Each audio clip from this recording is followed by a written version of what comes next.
good? Good morning. Councilman Franklin, you good? Yes, sir. Councilman Brawley, you? And you're good? IT? Over, Mr. Phillips, you good? All right, excuse us for the delay.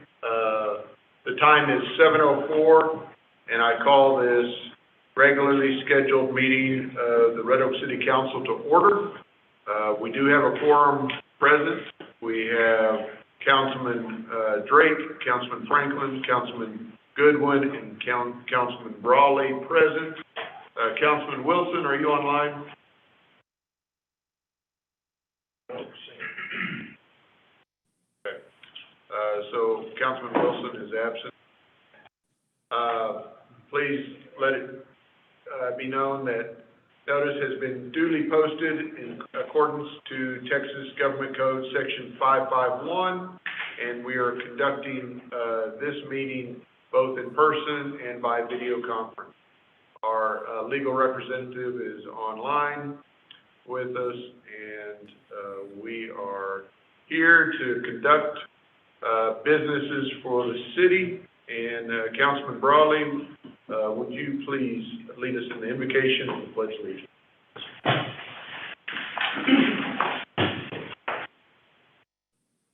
Dear Heavenly Father, as we come together tonight, we thank you for the many blessings that you have bestowed upon us as individuals and as a community. Lord, we pray that you lend this council your wisdom as we deliberate and make decisions that affect the city and its residents. Here are our intentions to align with your will, for while we have ideas, only you can see them. Father, we ask that you bless all those present here today and those participating remotely.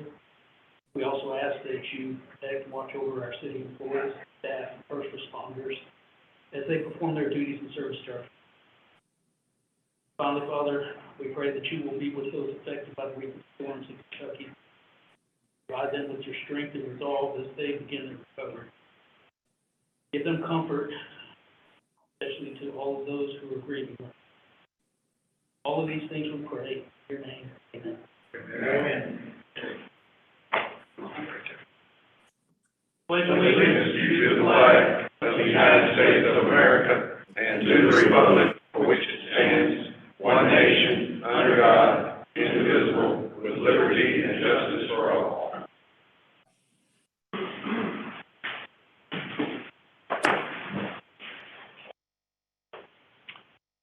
Thank you, Councilman Brawley. We have a lot of citizens here, and we're thankful that you're here. This is the one time that we can actually hear items openly. I have to share with you a little bit of information. If the item is not on our agenda, council cannot speak to that item, but please be aware that we will have someone from staff kind of follow up on any of those items. And there are several people that have actually signed up, and they signed up for items that are on the agenda, and I need to find out, do you want to speak during that time frame, those who have done that, or do you want to do it in this open comment? And I guess Mr. Adams? Yeah, we'll speak on agenda item 28 when it comes to it. Okay. I don't know if I want to speak to it on the agenda. What's your name? White, Mr. White, Officer White. It's not on the agenda, so you'll be speaking at the beginning here. Mr. Tennyson will be up here in the beginning. Mr. Wright will be at the beginning. Stephen. That you? Yeah. All right. Yeah. I apologize. You're on the agenda, so you'll want to speak during that time frame. Okay. Excellent. Just want to make sure. This is no specific order. When you submitted it to our city secretary, so I'm just going to start at the top. She numbered them for me. I'm just Joe Wright. If you would like to come up and speak, if you'll come up and say your address, what you want to speak about, whether you live in the city limits, and I will say that you have 3 minutes to be able to speak. And so we are following a time frame. Hang on just a second, get that up forward.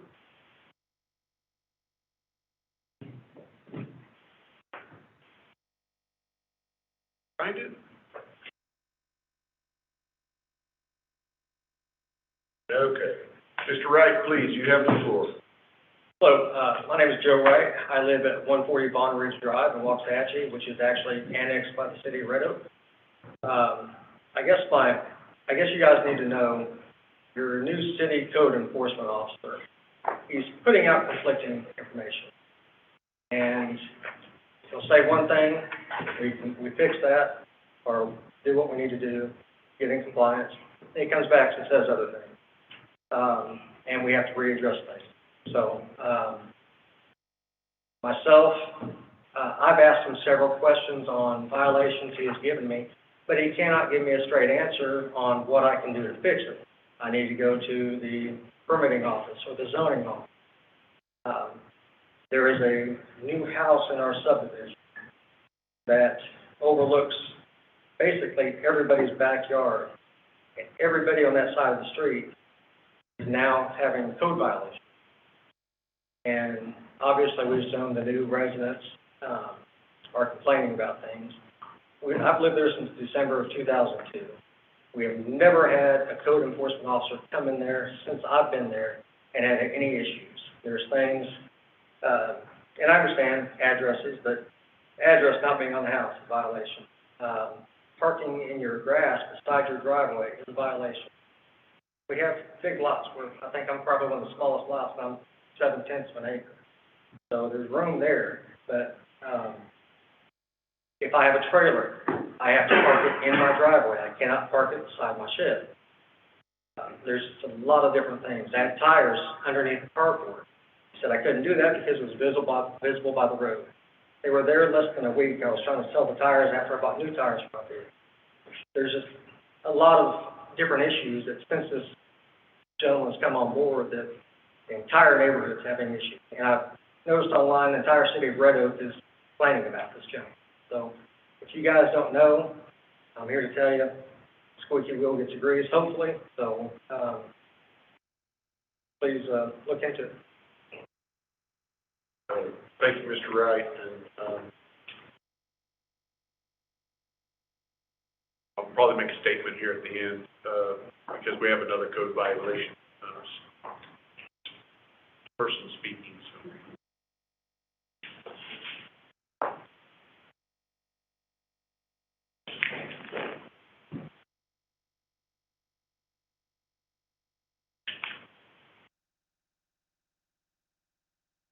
Mr. Wright. Yes. Again, same situation. Oh, I'm sorry. That's White, not Wright. I apologize. Thank you, but I'll make a statement here at the end. Okay. All right, Mr. White, again, you'll have 3 minutes. State your address and what are you here to speak? Yes, I live in my address is 211 Castle Creek Drive, right off Cole Manor in Ovila. And what I wanted to do, I called the city office. I spoke with Karen, and I think the other young lady I spoke to in the office, they told me they couldn't give me a straight answer. I think it was Lori. I'm trying to find out what is it that we need to do as a HOA community to get speed bumps installed in our community. And they explained to me to come to the council meeting that I can get this information. Some speed bumps that they have on the way up here to the street, I'd like to see like 5 of them in our community to slow down speeders. I understand the chief of police is here. I mean, we see the sign that flashes people's speed on Cole Road, but not in our community. And even though there's a police presence, it's occasional, and there's not enough patrol officers on a shift to cover all of Red Oak, especially to catch speeders in our community. So I'm trying to find some information regarding what does the HOA or the community needs to do in order to get speed bumps installed in our community on the street. Because we have speeders going up and down, and they're not slowing down, no matter whether we yell at them. I even thought about putting sandbags across the street to slow them down, but that was something I reconsidered and didn't do. But we need to do something to curb the speeders in our community. It's ridiculous that I hate for some child to get hit or somebody to get injured, but our streets are not safe. It's only 2 streets, the 2 streets are Stonegate and Castle Creek. It's only 2 streets, and adjoining street that is Boston Road, which connects both of them. 2 on each street, and 1 on the connecting street is all we're asking for, and I don't know if the city can pay for it, or what I need to do for the HOA to petition to the city to do it, or the HOA can spend the funds and get them installed, and who do we need to contact? Do we need to contact the fire department to inspect it? And I'm just looking for guidance and clarification as to what I need to do, because when I called the city office, they kind of wasn't sure, and they said the council will be able to give me some direction. Okay. Good. Just really would like that information, and basically to push my point to some degree. As big as Red Oak is, there's only 19 patrol officers according to when I got that information, and they're split in shifts, so that would put about 9 or 10 officers on a shift. That depends on if they're all working at that time. And just to cover that area for speeders, I invite officers to just sit in my driveway and just wait for 10 minutes, and I guarantee you'll see how fast they're going up and down the street. Okay. So I don't know what I need to do, and you can kind of get in touch with me to give me that information. Yep. We'll sure have someone. We've gone through that recently, and deterrents are probably, we have to document that they're actually speeding, and the chief will kind of reach out to you. He might be able to deploy something out there. Speed bumps actually in our city are illegal, so we can't put any speed bumps in there, okay? And, you know, because we just found that information out, it's damage to the fire engines, and it's kind of, we're stuck on this road right here. But we will have someone try to reach out to you and give you a little bit more information. Mr. Mayor, if I could, And I'm sorry, I can't. Okay. I mean, that's it for council listening. Okay. And then, like I said, we'll have someone kind of reach out to you and answer that. Okay. And Chief's gonna give you his card, and so he'll reach out to you directly, okay? I have to be fair to cutting that off right now, so. Thank you very much, sir. Appreciate it. You bet. All right, Mr. Tennyson. Again, you'll have 3 minutes to kind of talk and state your address and what it has to do with. My name is Brian Tennyson. I live at 150 Fawn Ridge, having issues with the code enforcement officers. Is that Red Oak or Waxahachie? Probably Waxahachie address. I have a Waxahachie address. Okay, that's fine. I have to have that Recently been information. annexed into Red Oak by the part of the annexation. Just want to reiterate what Joe says. This guy, code enforcement officer, he's all over the place with information that he gives. Like I said, coming to compliance 1 week, for instance, I had a bunch of vehicles, and I had some stuff stacked up along my shop. He told me as long as he couldn't see it from my front-facing road, which is Fawn Ridge, then I would not have any issues. Everything has been stacked behind my shop in a nice, neat, orderly fashion. Then he comes back and says, 2 weeks later, he writes me another citation saying that he can see it from an adjoining road somewhere down the road. Deer Creek. Once again, that's not the information you gave me. Just really need to get, boundaries set, stick to what you're gonna say.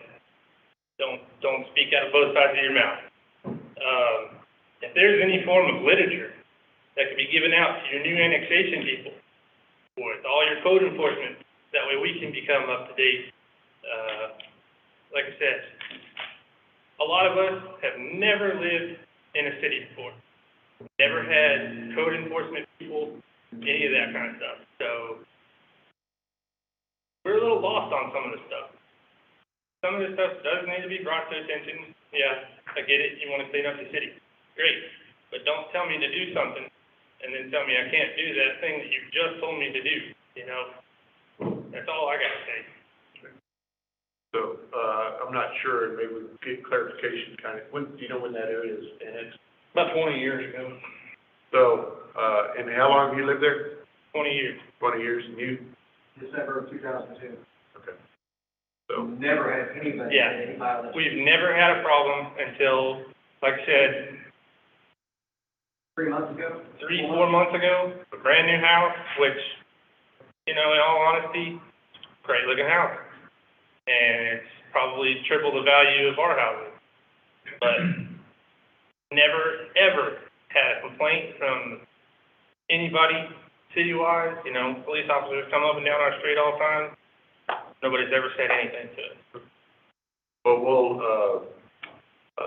assume that's gonna be an internal thing that you're gonna kind of, talk to, and we'll have someone kind of reach out to you, not with a citation or anything like that, but Sure. to kind of help, try to explain, what's going on and what kind of, I would think that they'll work through it and make sure that they have a level playing field and let everybody know. How many are in that area? There hasn't been a citation issue, notice of violation.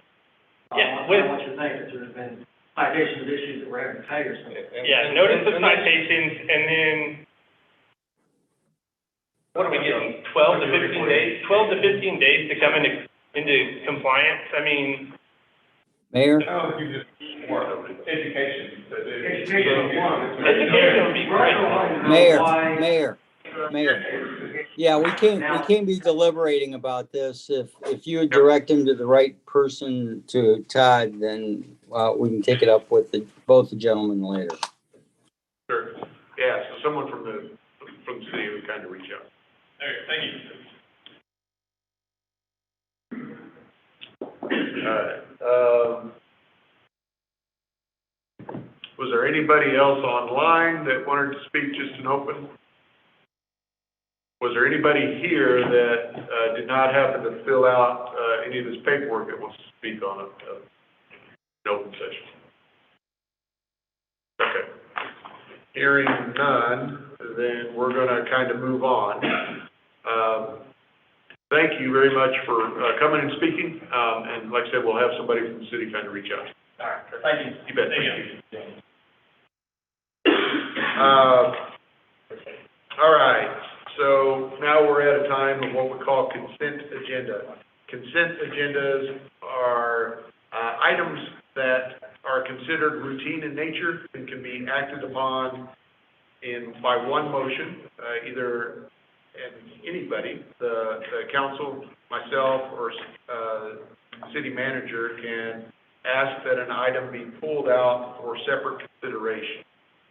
Those would happen to be items 1 through 9, and I would entertain a motion to approve the consent agenda. So moved.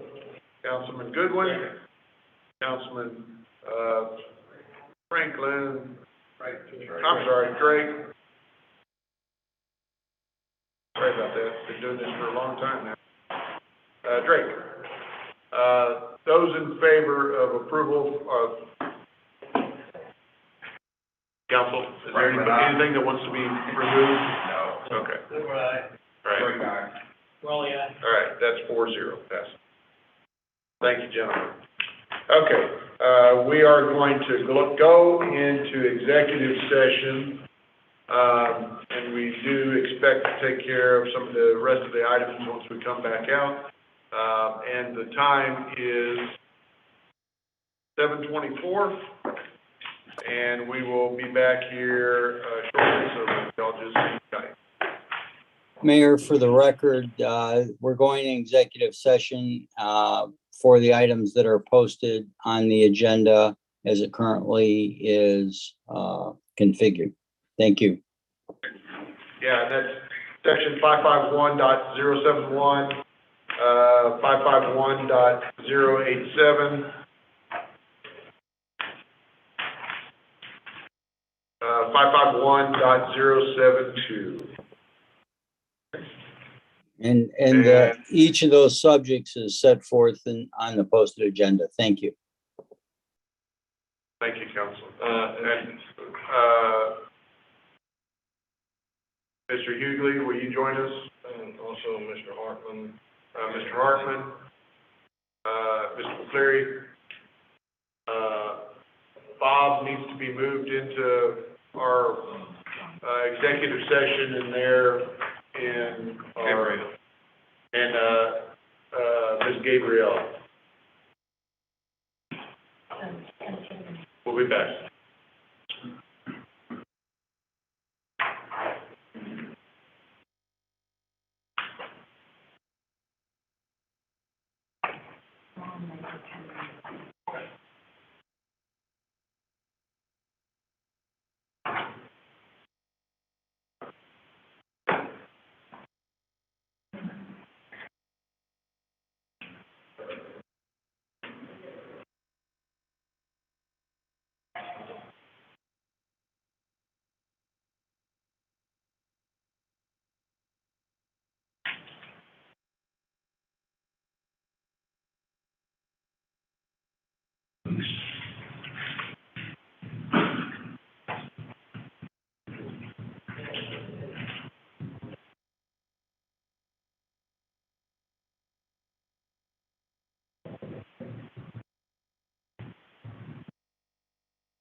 Very good. All right. So, the time is, 8:41, and we will reconvene back into open session. I want to make a statement that, Councilman Wilson joined us at 7:39, in executive session, and he is with us now, so we have a full quorum of 5. Item 16, consider adoption of resolution 108R, the city of Red Oak, Texas, approving the payment agreement regarding litigation cases in the city of Red Oak and Compass Data Center DFW3 LLC with Rocket Special Utility District relating to pending litigation in Rocket Special Utility District versus Boykin et al., civil action number 19-DB-1007-RP, WD, Texas, City of Red Oak, Texas versus USDA et al., civil action number 19-DB-02761-S, ND, Texas, ex parte City of Red Oak versus 201 Judicial District Court of Travis County, cause number D-1G-N-2002116, Rocket Special Utilities District versus City of Red Oak, Texas, number 3:CV-1320, City of Red Oak versus USDA et al., case number 1:020-CV-00483-RP, WD, Texas, and Rocket Special Utilities District versus Boykin et al., civil action number 20-CV-1207-RP, WD, Texas, which is attached hereto and incorporated herein as Exhibit A, authorizing the mayor to execute and provide an effective date. Mr. Fuller. And as we discussed in executive session, this is the pass-through funding from Compass to the city and then on to Rocket Special Utility District to settle the lawsuit. Staff recommends approval. Council, any questions that you need answered on that? No questions. All right. I entertain a motion to approve, resolution 21-108R. So moved. Councilman Franklin, second, Councilman Brawley. Those in favor? Franklin, aye. Goodwin, aye. Drake, aye. Raleigh, aye. Wilson, aye. All right, that passes 5-0. Okay. You may read it? No, I'm good. I'm gonna say, we're on item number 17. You can see all the wordage right there. Bob, do I need to read it? No, he's not on. Okay. I can read it. No, quickly. no, I'm good. I'm still here, Todd, but no, you don't need to read the whole thing. You can say agenda item 17 is posted. Okay. Item 17 as posted. Give us background, please, sir. And this is similarly, between the IDC, funding that amount of $3.26 million passing through to the city and on to Rocket to settle the lawsuits.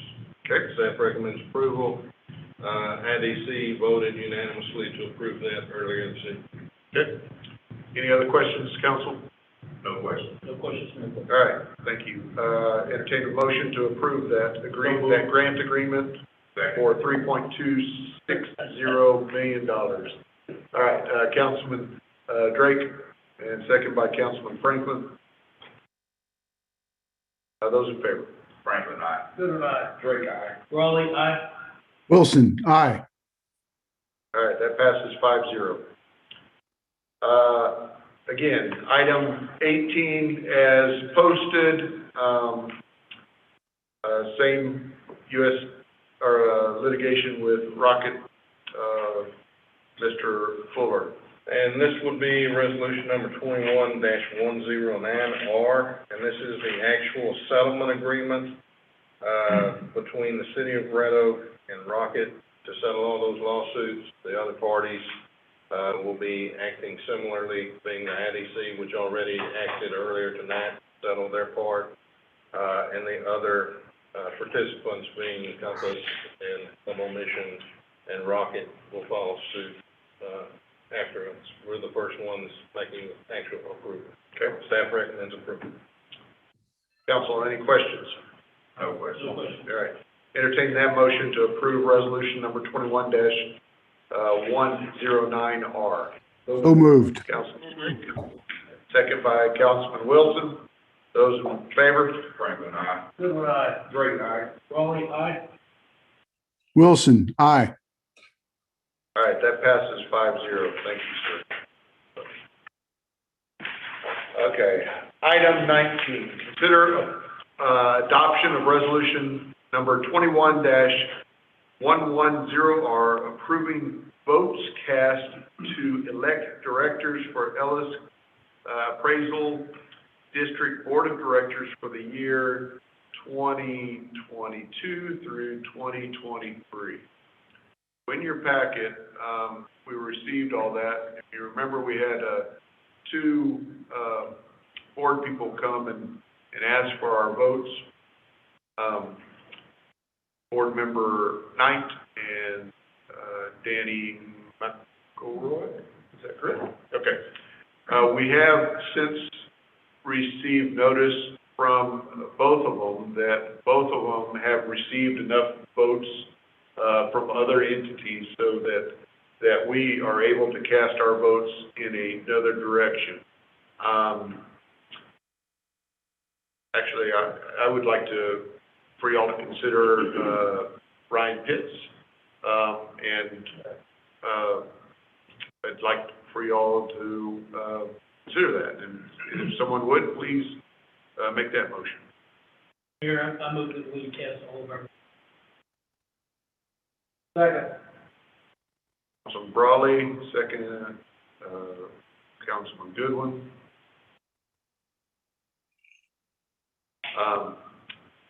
Any other discussion? I have some readiness. Who is Mr. Pitts? So he is, you can explain it better, go ahead. So Ryan Pitts, he is, actually part owner, I guess, of title, Ellis County Title down in Waxahachie. But he's also the son of our former state rep, Jim Pitts, who we've known both for a long time. I will say this, though, that it really doesn't matter who you vote for, because our votes really don't end up making or breaking anybody. We don't have enough votes to offset anybody coming on or off because of all the other larger entities that have already voted. So voting for one is not necessarily going to put them over the top or put them off the list according to the results we've seen already. He has run for State rep. Yeah, state rep before. He did not make that, but his background is that he's not on. And he's an attorney. He's an attorney. Any other questions? I think we owe it. His father got, 664 widened. The other brought in the, college. So it has benefited our citizens, Not so much Mr. Bryan, but the work of the family. the family. A lot here, And we have worked with Ryan a lot at the title company and so forth. Okay, no problem. Do you know any of the other? No, but I had to ask. I didn't mean to, Yes, sir. just I know them, I know what they family stand for, so. Absolutely. All right, we do have a Councilman Brawley and then Councilman Goodwin, so I'll entertain the votes now. Franklin, aye. Goodwin, aye. Drake, aye. Raleigh, aye. Wilson, aye. All right, that's 5-0. Item 20, consider adoption of resolution number 21-111R, the City of Red Oak, Texas, approving the terms and conditions of construction management agreement, which is attached hereto and incorporated herein as Exhibit A by and between the City of Red Oak, Texas, and Fitzpatrick Design Construction Services for project manager services renovation project located at 100 Live Oak, Texas, authorizing the city manager to execute and provide an effective date. Mr. Phillips? Mayor, council, good evening. As mentioned in the subject line, what we're asking you to consider is approving the agreement between the city and Fitzpatrick Design Services. Basically, what we're looking for is an owner's representative as we go through the renovation project over at the municipal center.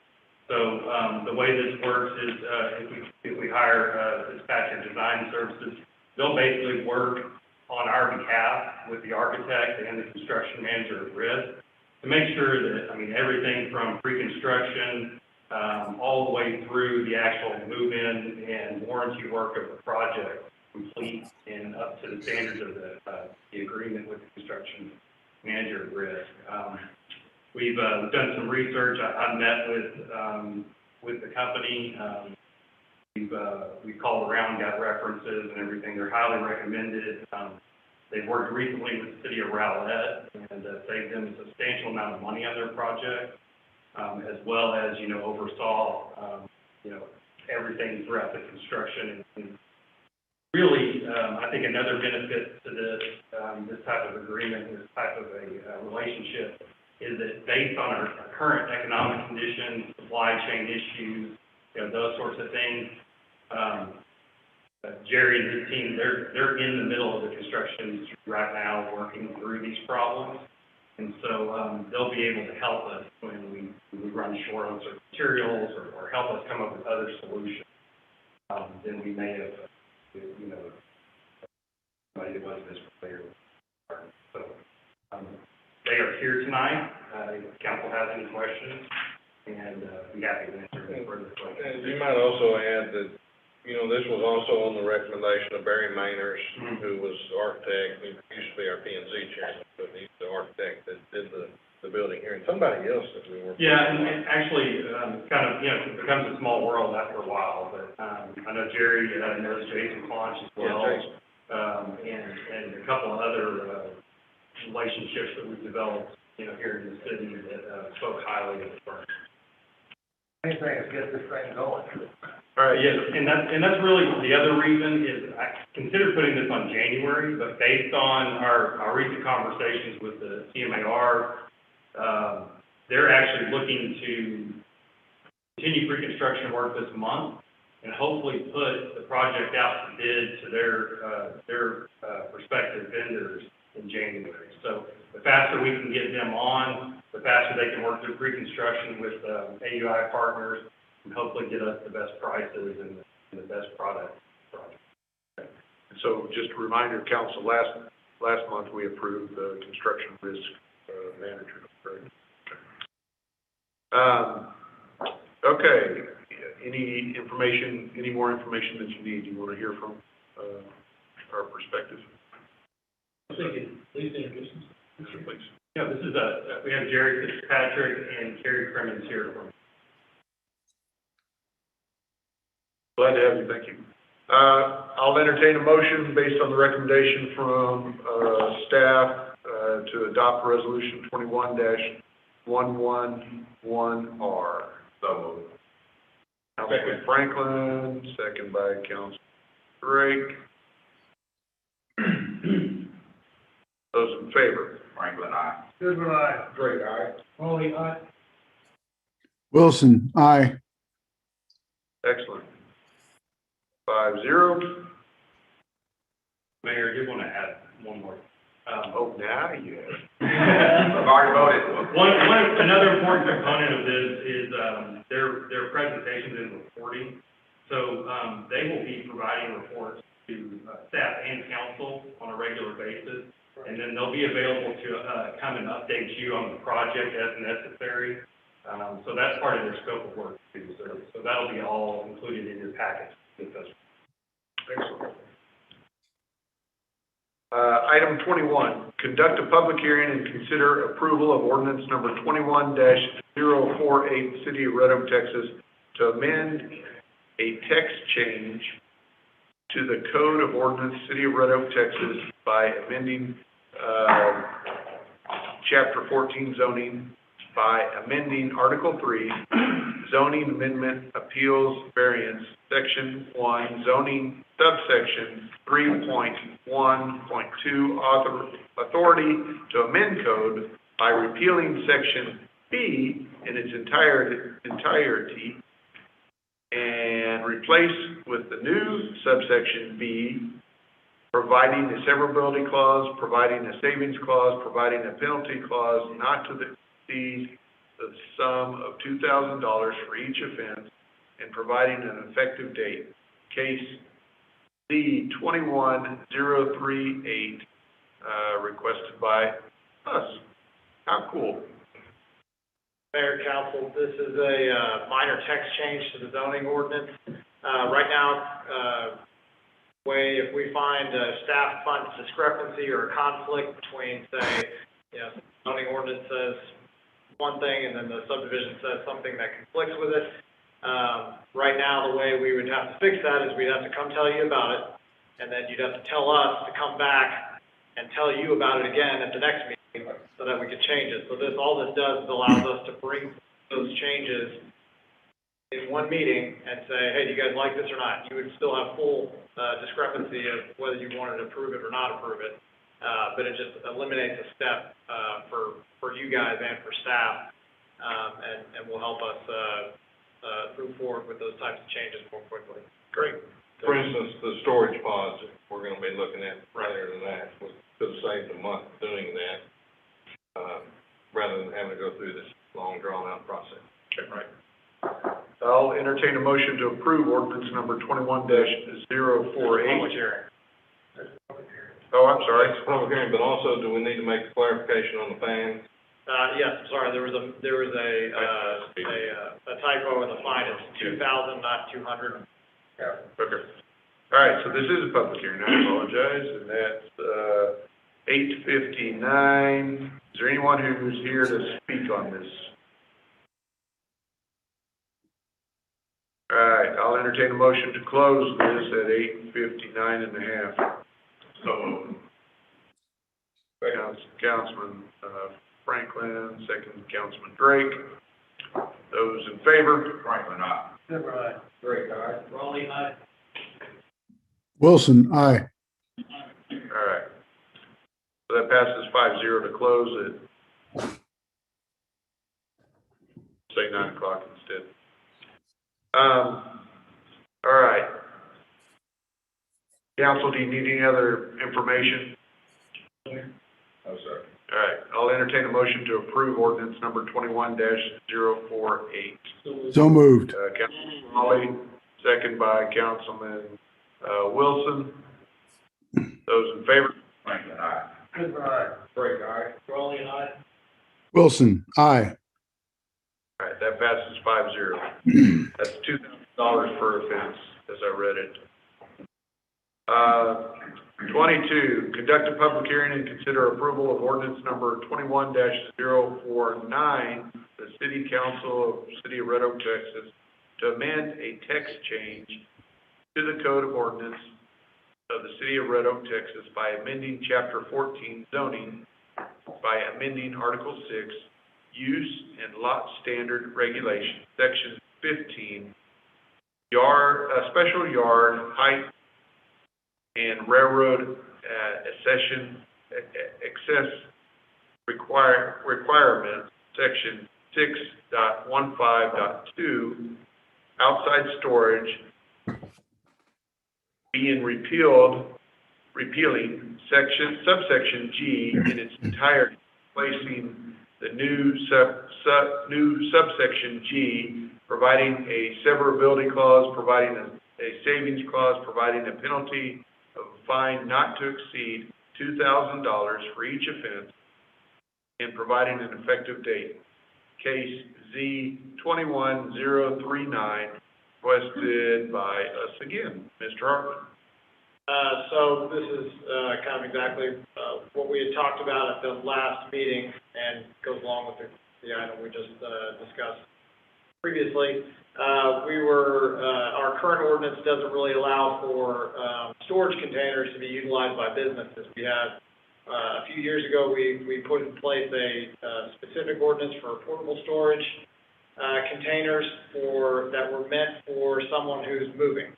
Right, so if you're moving or remodeling your house, you can have one of the pods in your driveway for 60 days. But it did not address, commercial businesses utilizing them for storage of inventory. And we recently have been noticing a lot more, businesses utilizing the storage containers for some of their inventory, especially during the Christmas holidays, when they've got a lot more, items to sell. So we have adjusted the ordinance to allow for commercial districts to have storage units as needed with some caveats in place. I'll just kind of read you some of the highlights. Commercial districts may have up to 6 containers based on a ratio of 1 container per 15,000 square feet. So that covers just about everybody in the city except for places like Walmart, which we didn't want to get into restricting them too much. We'll probably have to look into something a little more specialized for a Walmart, or say if we get a Home Depot or a Lowe's or someone that's going to utilize a lot of storage containers because they have so much retail activity. But this should cover about 90% of our businesses in the city. And if they do, if they're for some reason they require more than 60 days, because we've got it set at, 60 days right now, in any 12-month period, 12-month period, so that they can't just have it out there all the time.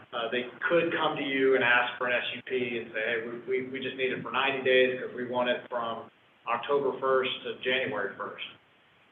So there is that allowance in there that they can come ask under the guise of an SUP.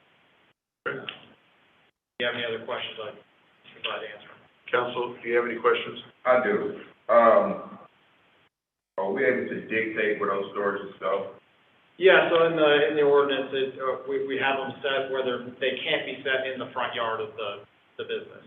So they can't be set in the front setback area of the lot. Okay, thank you. So the one question I have is, so like construction, when the hospital was building, they had 2 out there to store their equipment, and that took a year and a half. How does that play? So we would not be utilized. That's not the intent of this, and so we wouldn't enforce it because that's not the intent of it. The intent of it is for businesses that are already in operation and not under construction. I think the ordinance covers building permits. Yeah, so, and like Compass out there, we would just want to make sure that we're not trying to regulate those. Okay. And typically, if you run into a Walmart or a Home Depot or some of those larger ones, I actually talked to the Walmart managers, we'll do something different for them. But what we want to try to do is work that in. Typically, we're doing PDs for something that large anyway. We would just wrap that into the PD initially so that it's covered and we don't have to come up with a one-size-fits-all for those big mega. Yeah, Walmart has quite a few right there. Right. They only have 43. The small one. So what's to stop those other smaller companies coming in there when you let Walmart do it? Square footage? Yeah. So that's we've got it, so most of the businesses are covered in it, except for the extreme cases like the Walmart. A couple 100 square foot building. Yeah. Okay, I'll entertain this is a public hearing, so let's open a public hearing at, 9:06. Is there anyone that is here to speak on item 22? Nobody online either? I'll entertain a motion to close at 9:07. So moved. That's Councilman Franklin, second by Goodwin. Those in favor of closing? Franklin, Wilson. Goodwin, aye. Raleigh, aye. All right, Wilson, I think that's aye. 5-0. All right, council, any other, information that you need on this? No, sir. All right, I'll entertain a motion to approve ordinance number 21-049. So moved. So moved. Franklin, second by Councilman Wilson. Those in favor? Franklin, aye. Goodwin, aye. Drake, aye. Raleigh, aye. Wilson, aye. Excellent. That passes 5-0. All right, item 23. We'll catch up. Okay. Yes, We did say 21, 22 was $2,000, not money. that's correct. Okay. $2,000. All right. Item 23, conduct a public hearing and consider approval of ordinance number 21-050, the City of Red Oak, Texas, amending the comprehensive zoning ordinance and map of the City of Red Oak, Texas as heretofore amended by granting a change in zoning from Plan Development 70, PD 70, to Plan Development 70, Revision 1, Revised 1, PD 70, R1, to amend the development regulation for approximately 5.8 acres, Lot 2, Block D, Red Oak Industrial Park, City of Red Oak, Texas, City of Red Oak, Ellis County, Texas, providing for the revised site plan and revised elevation provided herein as Exhibit A and Exhibit B respectively, providing a repealing clause, providing a severability clause, providing a savings clause, providing a penalty of fine not to exceed the sum of $2,000 for each offense, and providing an effective date. This is case Z21036, requested by 4B. Mr. Hartman, you can give us some background. If you'll look at I've got this pulled up in Zoom here, if you guys want to look at your screens, kind of get you oriented on the location. It's off of, in between, what's now Carbon, or the old Triumph Building, and Ovilla Road in the industrial park. Located just here, if you'll see my cursor. The applicant is requesting to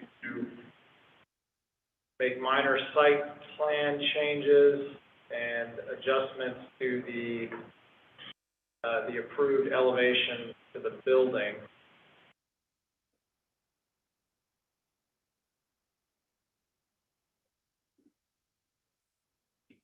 The building footprint is extremely similar to the approved planned zoning district, but the height has changed on the building, as well as the materials they're proposing to be constructed out of. This one on the top here was the original building elevation at 40 feet. I can't see. We're not showing that. Oh, I'm sorry.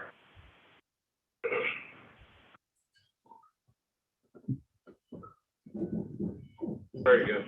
Okay. This one on the top, the north elevation, this is from the original zoning that was done in 2015. It's all tilt wall construction, and it had a height of 40 feet. And the new proposed elevation is on the front, it'll still be the tilt wall, but they are increasing the height by 3 feet, and I believe that's 4 inches. So they're going from 40 feet to 43 and 4 inches. But they also have an additional, what they're calling these penthouses, which, as they've explained to us, are kind of mechanical rooms for the high-powered, I guess, AC units that they use to cool the building, because it is a refrigerated storage building.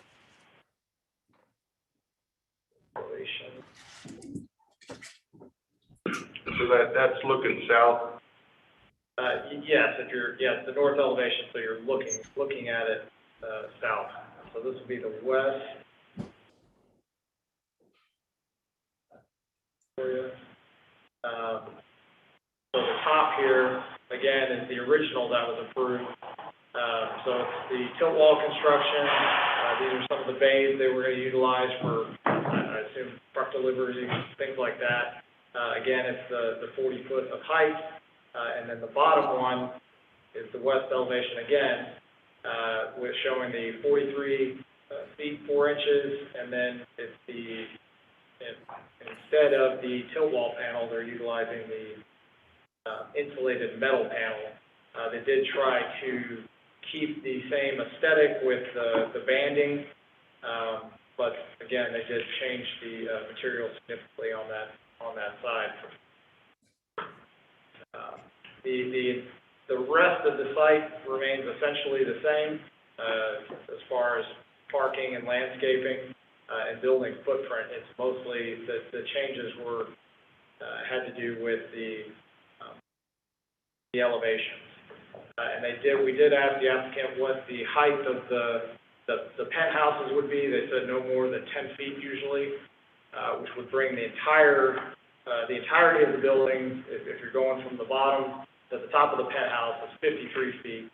And for reference, the existing Triumph or Carbon building is 45 feet tall. So this would be 8 feet. If you count the penthouses, it would be 8 feet taller than the building behind it, if you're looking from Avila Road. And then the applicant's here tonight, they can answer any questions you may have, or staff can answer any questions you may have as well.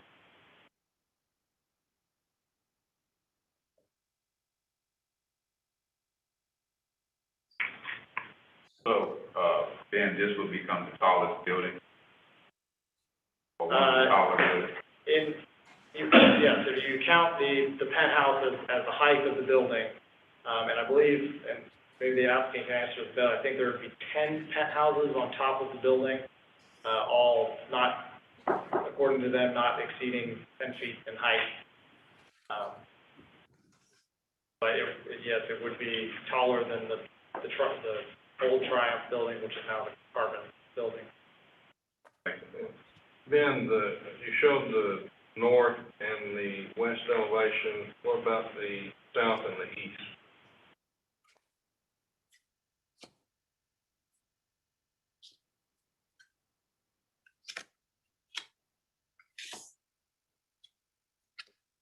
So there's the south.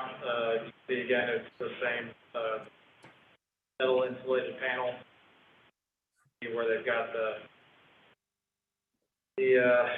penthouse is located on the top. From the elevations, it appears there's going to be 2 rows, and there'll be 5 steps in that 2 row for a total of 10.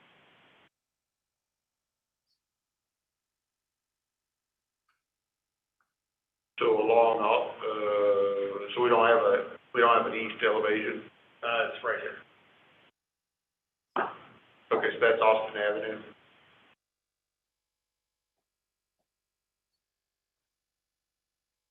Big building.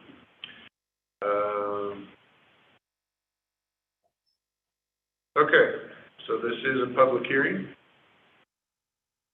Let's open the public hearing at 9:15 p.m.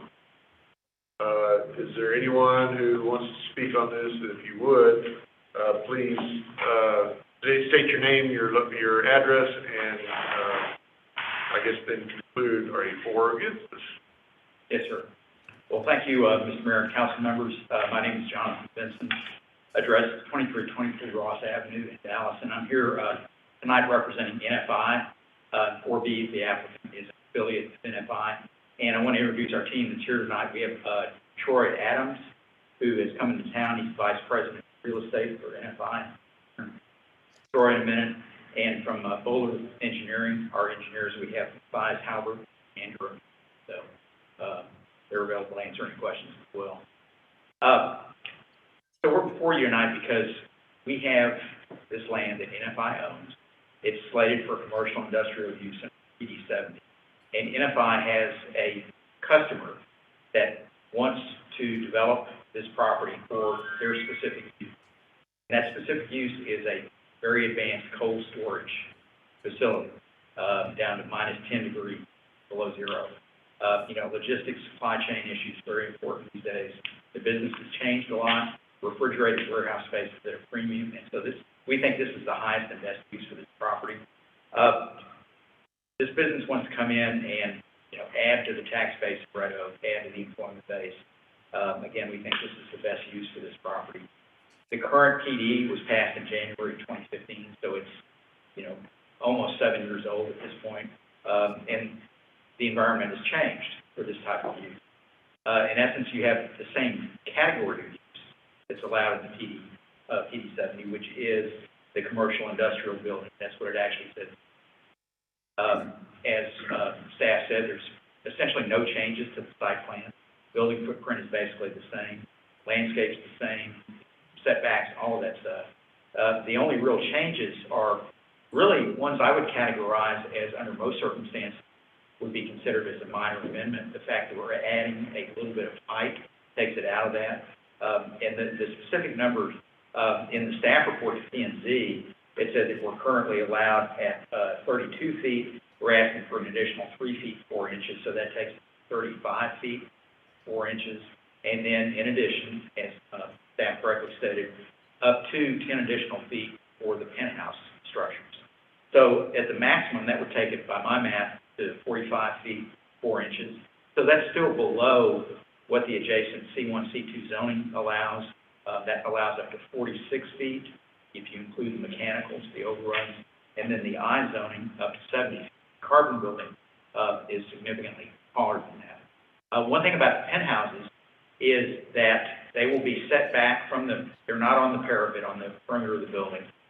If you're at grade, a pedestrian or in a vehicle, you will not be able to see those penthouses from the ground.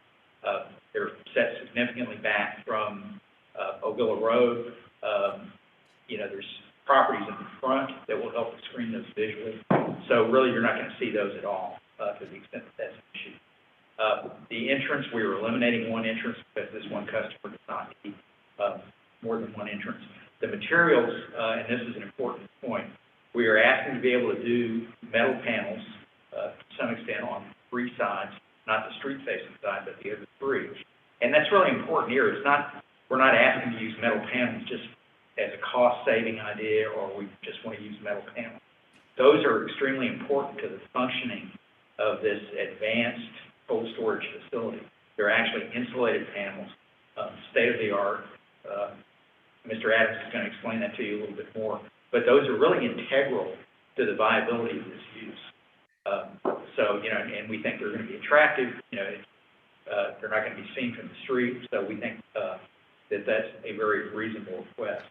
The penthouses I talked about, again, as you can imagine, the mechanical equipment for refrigeration for this type of facility is very important, and mechanical equipment is, again, an integral part of that. And then the docks, the loading docks, will be the exact same.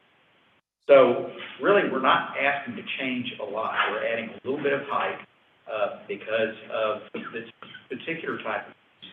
We're asking to be able to do the metal panels, again, because this particular type of use for this customer, these very advanced insulated panels. Changes in the elevations are minimal on that basis, same floor plan. And again, I want to emphasize that the increase in height, in comparison to what's around it, we think it's eminently reasonable. The I zoning allows up to 70 feet to carbon facility. I'm not sure what the exact height is, but I think it approaches that. The C1 and C2 zoning, again, allows 40 feet plus 6 feet for overruns. So it's consistent with the surrounding commercial zoning and the surrounding uses. Again, minor adjustment to the entrance. The materials are a key thing for us, the advanced insulation. And again, the penthouse is compatible with the surrounding uses. We talked about how there's enough separation visually so that the penthouses will not impact the surrounding properties, in particular motorists on 644 or on the adjacent streets. So, I'm going to wrap up and let Mr. Adams tell you more in detail about what their plans are inside. But again, I want to emphasize, we believe that this is the highest and best use for this property. NFI already owns it.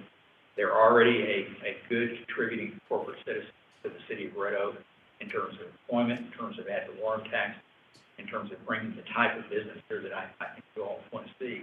And they want to do more of this, develop this property that they already own to add to that. So I think this will actually enhance the city of Red Oak. I think it's a very good thing. And I'm going to let Mr. Adams tell you more about it. We're all available for questions. But we would respectfully ask your approval tonight. I would note the Planning and Zoning Commission recommended approval. Thank you very much. Sure.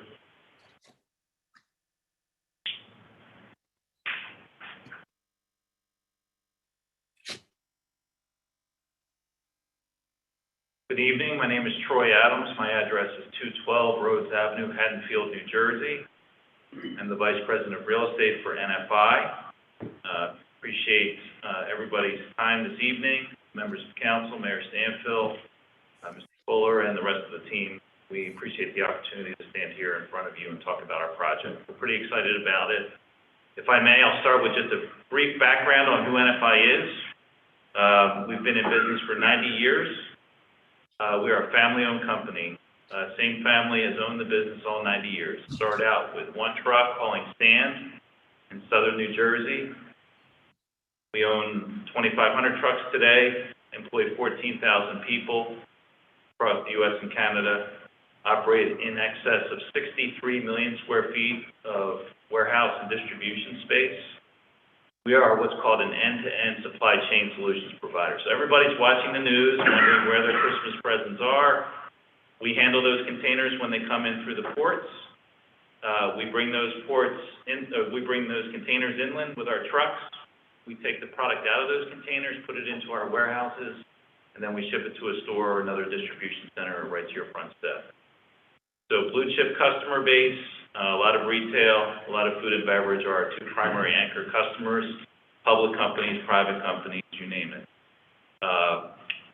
We go where our customers tell us to go. They tell us, hey, we need you to open up a warehouse in such and such city, in such and such time frame and run a distribution operation for us. That's what we do. We came to Red Oak in 2012. I've been with the company for 8 years, so I was not a part of that initial move. But our customer, Triumph Aerostructures, brought us to Red Oak. Today in Red Oak, we employ 58 people. 21 of them are city residents. So 21 of the folks that work in our building that exist today live in the city of Red Oak, including our manager, Chris Knoll, who's been a long-term resident of the city of Red Oak. Sometimes as a company, we get the opportunity to bring one of our customers where we want them to go. And why we are here tonight is we have a customer of ours. It's a publicly traded food company whose name will remain confidential that's been in business for 50 years. You all have purchased their products. You all have eaten their products if you've gone to a Cowboys game. They have plants throughout the U.S. They are going through a complete supply chain revamp, and they've come to us and asked us to help them with a solution. That solution today is a 117,000 square foot temperature controlled facility. It'll hit -10 degrees. It'll stay at -10 degrees. It'll be advanced state of the art. Most of these facilities, I will tell you, are typically 60 to 90 feet tall. We understand that we can't build that big here.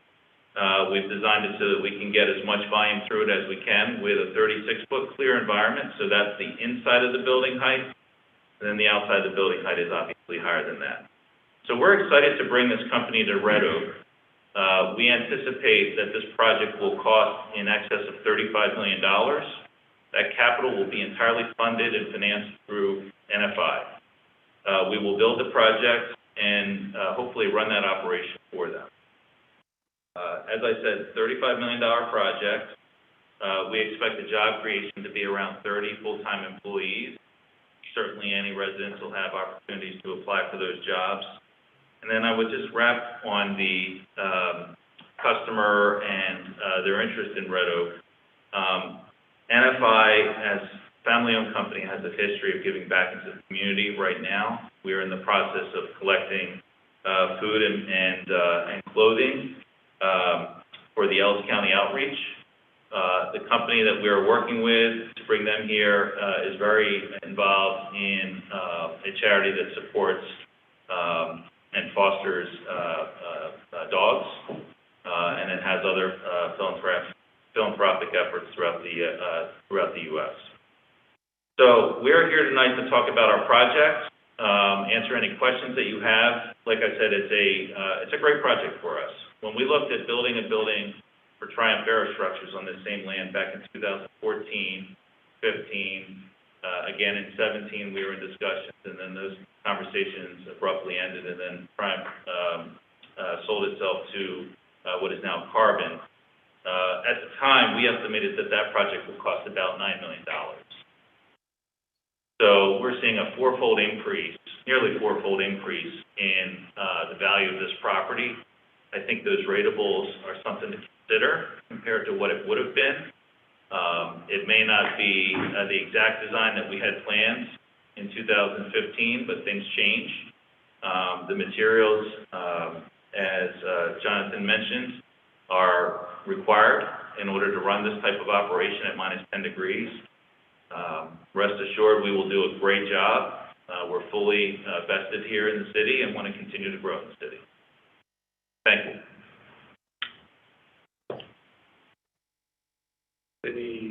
Anyone else care to speak on this? So this is a public hearing, and I guess I have a question. So your engineer's here. So why does it have to be the steel on the outside with the insulation? And how do you do that with that front brick part? The front brick part is just the width of the building. It's not the length. So what we're able to do is build that because it's such a small amount, and then put the metal panel inside of that. We can't do that throughout the remainder of the facility because of the length of those walls, which does not keep the temperature where we need it to keep. So it's a manufactured steel with Or an insulated metal panel wall. But it comes that way. It comes that way. How many employees do you say? We're estimating around 30 full-time employees. Mayor, I don't know if I'm going to ask this question, but how is that so important now was important in that issue? For the property. So let's close the public hearing, then we can kind of ask it, and we'll ask, if y'all will be free to be able to answer some of those questions. I think I'll allow some of that stuff, but, am I right to do it this way, or leave it open? No, you can do it that way. Or usually the questions come after the hearing. Okay, all right. Thank you, sir. So I'll entertain a motion to close this public hearing at 9:30. First by Councilman Franklin, second by Councilman Drake. Those in favor of closing? Franklin, aye.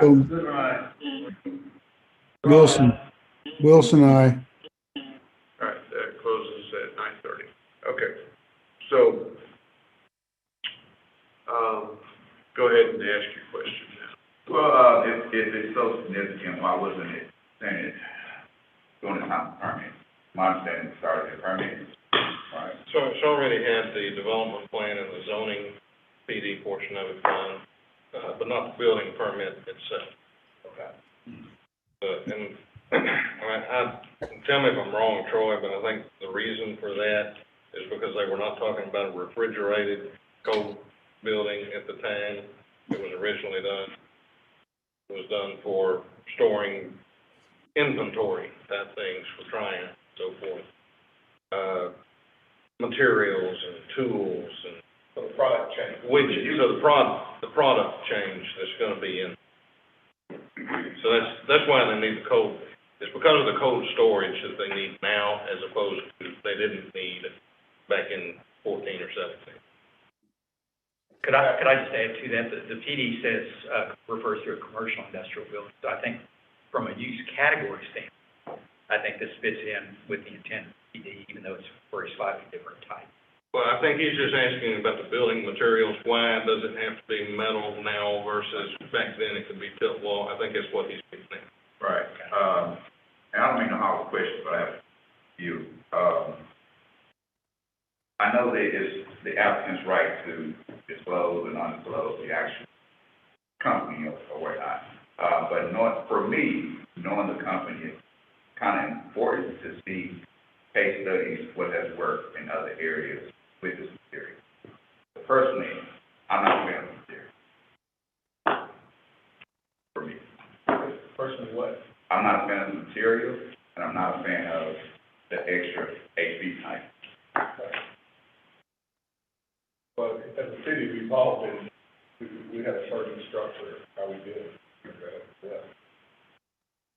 Kind of go against what we can establish here in the city.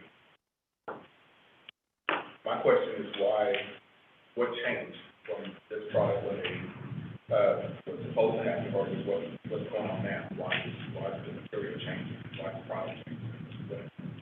Well, to be clear, back in 2015, when we last appeared here, it was entirely different project. The project was proposed to be a facility for Triumph, similar but larger and newer than the facility that we own and operate on behalf of what is now Carbon and Bombardier, which is a 56,000 square foot metal building. So I know the materials have changed. The type of product and again, the minus 10 degrees is what's driving that change. Ideally, we would have to make that change, but in order to run the building the way that these buildings need to be run, requires certain building materials, and insulated metal panels is the standard across the country, particularly in the climates where you get the excessive heat. One of the things I wanted to speak about was the height. So I do have some plans that if I can distribute those. We had our engineer and architect do what's called a line of sight, so that, and we provided elevations that show from 664 Villa Road and from Austin Boulevard what any one of us in this room would see at ground level. And what we've intentionally tried to do, and if I may, I can hand these out. I'm sure I'll know what the... I have no problem with that. Okay, great. So I'm from New Jersey. I can walk and talk if that's okay. So what we've done is, here's a roof plan, and then here is the elevation. And as I hand these out, once everybody has a chance to look at them, I'll kind of walk you through these two plans. And I specifically came here tonight with these plans because when we appeared before the planning board last week, the building height and its height relative to its neighbors, and specifically these penthouses, which are designed to hide the mechanical equipment on the roof, generated most of the board's discussion.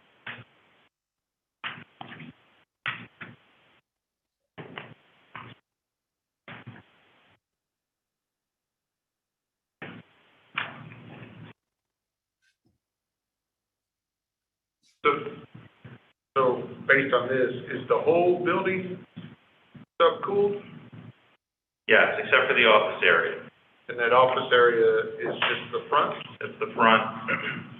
In the office, in fact, I have a floor plan, and that out too, where you can see why the design with the tilt wall on the front works for that, because you effectively have office, and then you have a ambient storage room and basically a mechanicals area that are all hidden behind that front masonry wall. Then there is a full height insulated metal panel wall like you can see on the outside of the other three walls inside of that.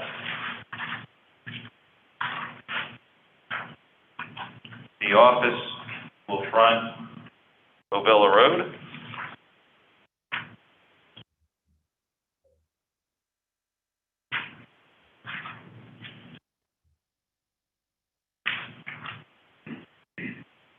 So that dividing, B line, that's the wall between the subcool and the cold dock.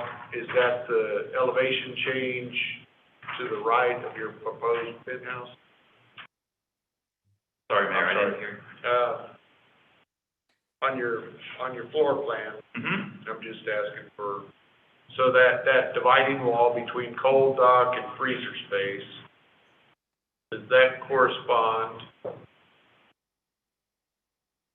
to, I guess there's an elevation change?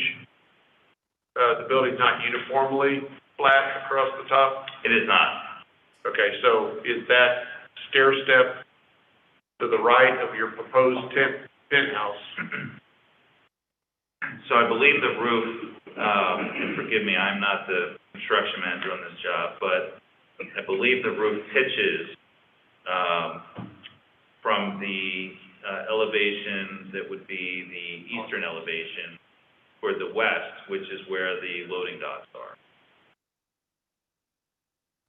Just drains that way. Okay, it's flat. I believe it does. It either drains that way or it would have a slight peak in the middle and then drain east side. I don't, That's fine. that's something that we can certainly answer. Not manufacturing anything here, I take it. There's no manufacturing here. 24 docks, trucks. Yes.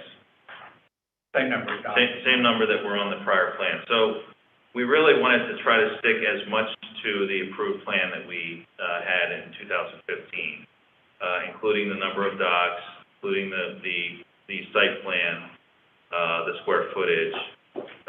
Two things that we've mentioned: one, the materials, and two, the building height. So, Troy, real quick, because I think I just want to clarify, because I heard Mr. Benson said earlier that it's going from like 32 foot to 35.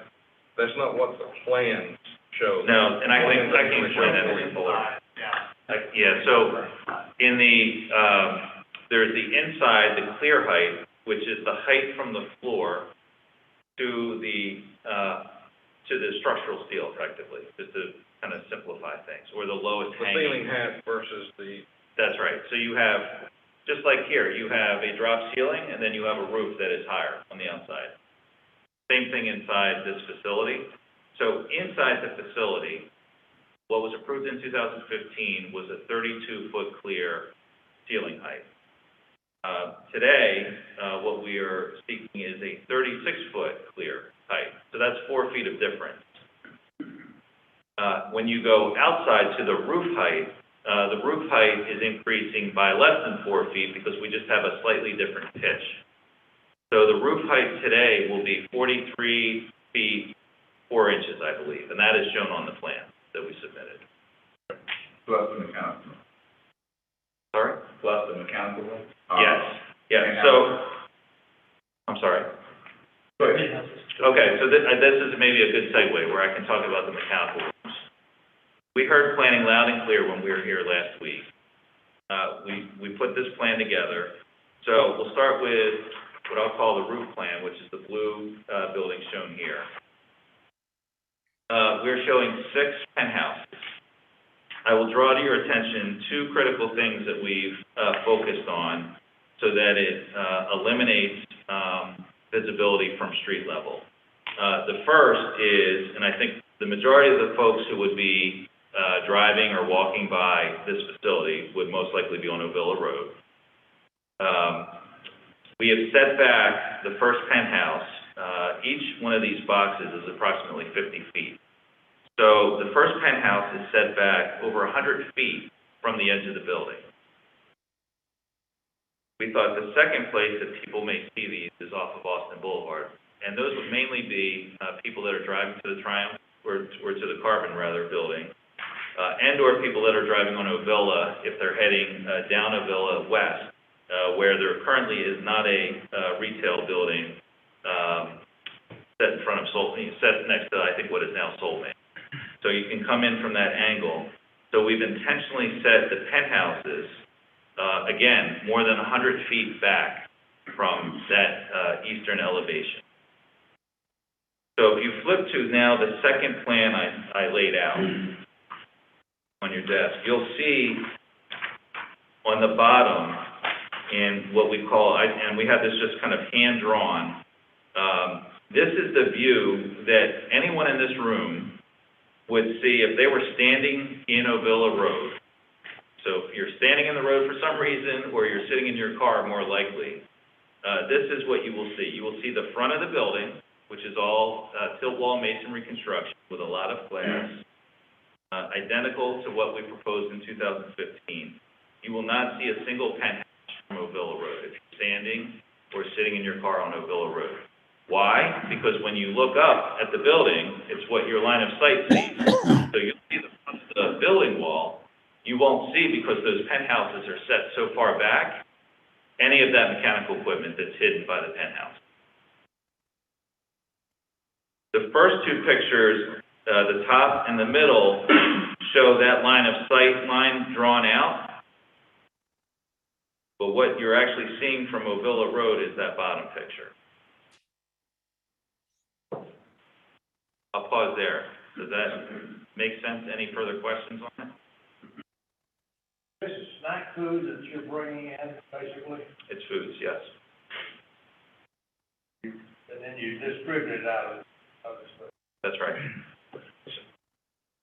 So I kind of like buildings like this. How thick do you have to, of a wall, does it have to be? Is that proprietary to keep it below 10?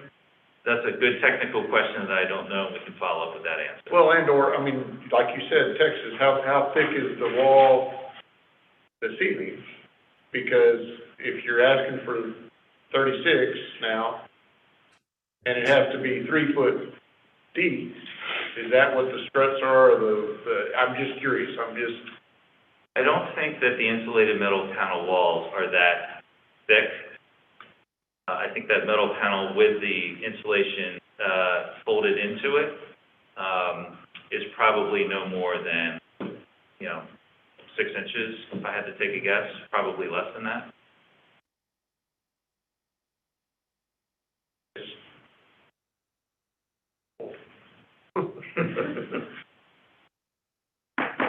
Okay. Council, do you have any other questions? Do we have the original PD?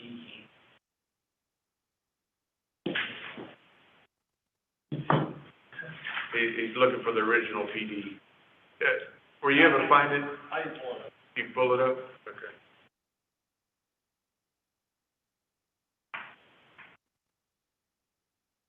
While he's doing that, I'm assuming you've got the penthouses shifted to the west and to the south, trying to avoid views from straight ahead from Ovilla Road or Austin Boulevard, and also, I guess, traveling west on Ovilla Road.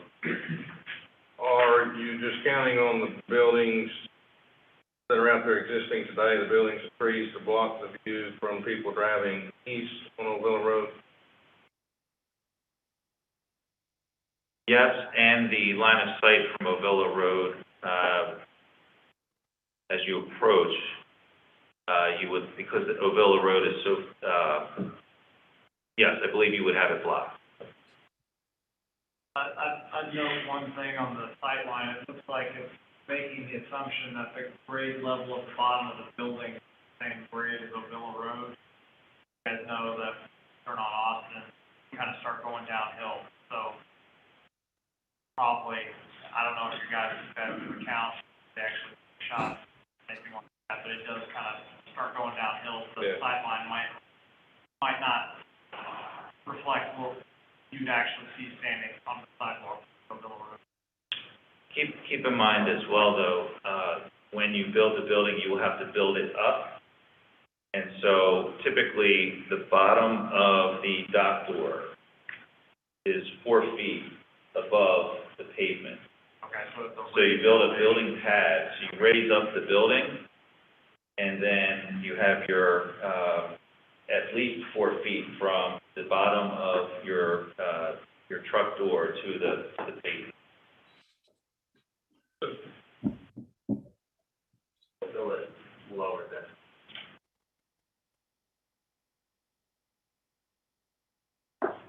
Okay. Lower than. Is that what you're saying? Is that No, Villa. No, I was saying, like, when you turn off of a Villa, you go downhill towards your side. Like a Villa is slightly higher. I don't know by how much, it might only be 6 inches or a foot, but. We put it together in about 2 days. Just for clarification, also, Mr. Vincent mentioned, you know, the fairly industrial. That's PD.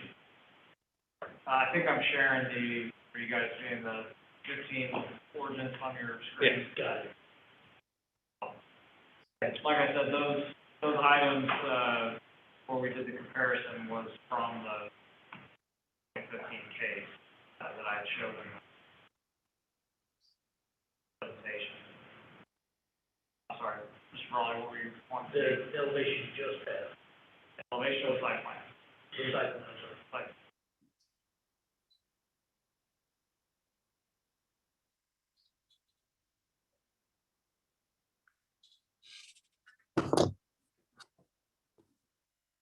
There's Bowie, here's Austin. Carbon's down here, and Are you still building that drive across that channel? We likely will not build that.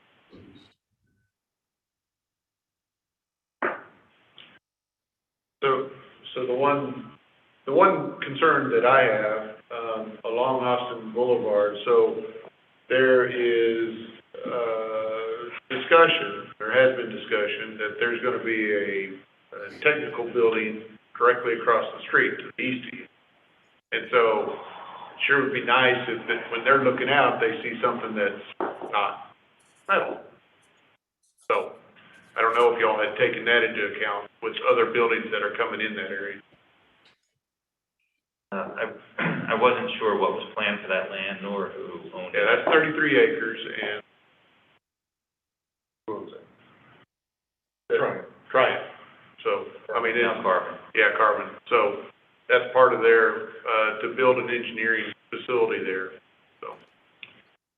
And as I understand it, the Carbon building, that's a metal building, isn't it?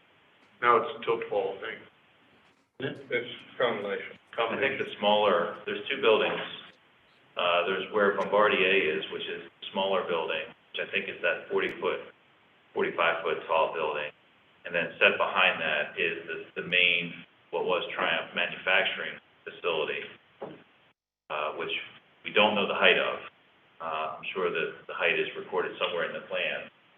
I would estimate that building is at least 60 feet tall, and that's the metal building. I did pull up, I had my building official go back and pull the permit from that.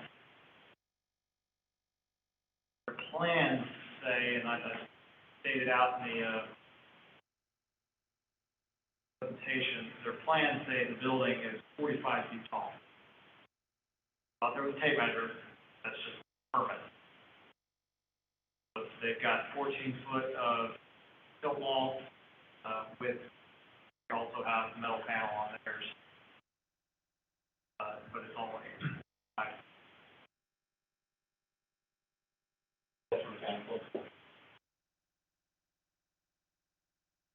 And which building is that?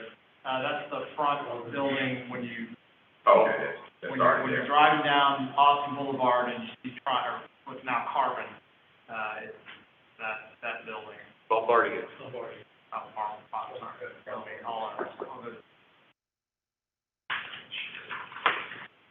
They also have mechanical equipment.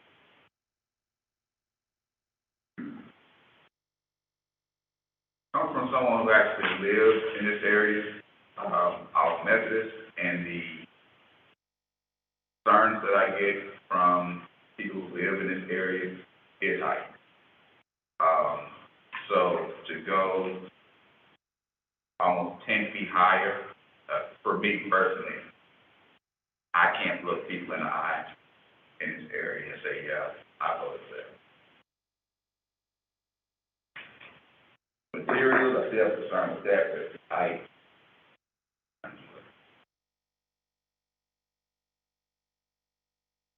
Were there any comments sent into the PZ? No, we had no comment. Vote on that? The vote was 3-2.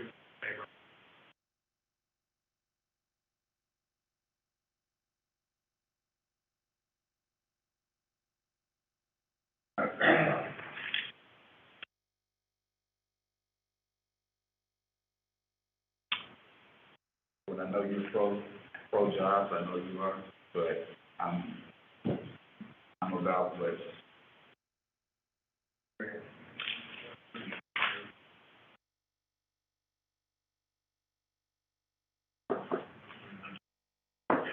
Okay.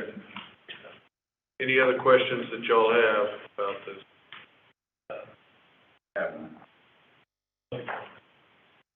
Okay, I'll entertain a motion on ordinance number, 21050. Mayor Stanfield? Yeah, oh, I'm sorry. Mr. Councilman Franklin, you live in the neighborhood behind, Triumph? I do, I live off of Memphis. Okay. So your concern is the height and the building materials? Yeah, those are my concerns. Okay. I can't speak for council, those are mine. My suggestion would be, I think there is some discrepancy on the height of the Triumph building. I think we need to understand what that true height is, whether or not our facility would be visible, because the Triumph building backs right up to Councilman's You don't live neighborhood. on the east side, do you? No, not on the east side, I live right off. Yeah, he lives off Memphis, but not on the east side. Yeah, it's a clear field, so I can see straight to my neighborhood and what you're proposing. He goes, so he can see the dog houses.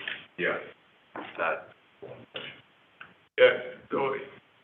So I'm entertaining a motion on ordinance number 21050. I move to deny ordinance 21-050. Okay, Councilman Goodwin, second by Councilman Drake, to deny ordinance number 21-050. I'll entertain a vote, please. Yeah. Franklin, aye. Goodwin, aye. Drake, aye. Raleigh, aye. Wilson, aye. All right, that ordinance is denied. Mr. Mayor, could I Sure. ask a question?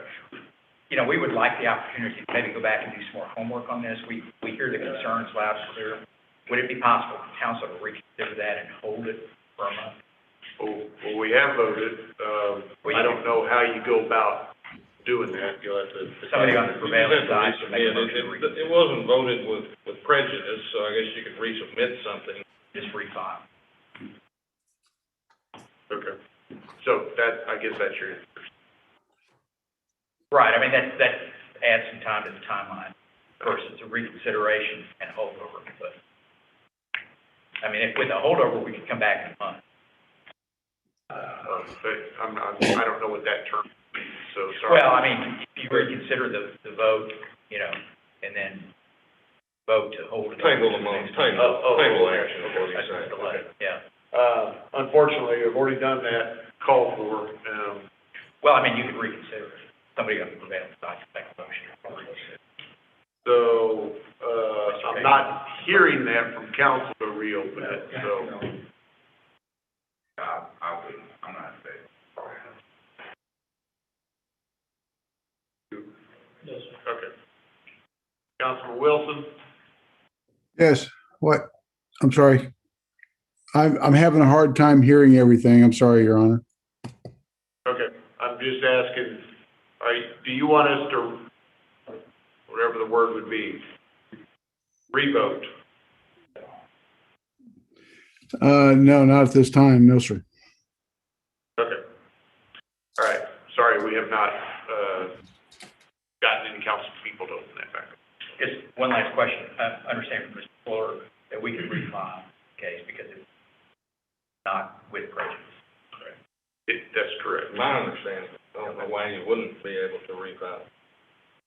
Just I wouldn't refile the exact same thing, you might make some changes. Obviously, you don't want to get the same. Yeah. All right. Thank you all very much. Item 24, conduct a public hearing and consider approval of ordinance number 21-051, City of Red Oak, Texas, amending the comprehensive zoning ordinance and map of the City of Red Oak, Texas, as heretofore amended by granting a change in zoning from agricultural zoning AG to single-family R2, being approximately 0.89 acres located at 121 Hillcrest, Lot 6, Block C, or Bomar, I guess, Bomar Acres.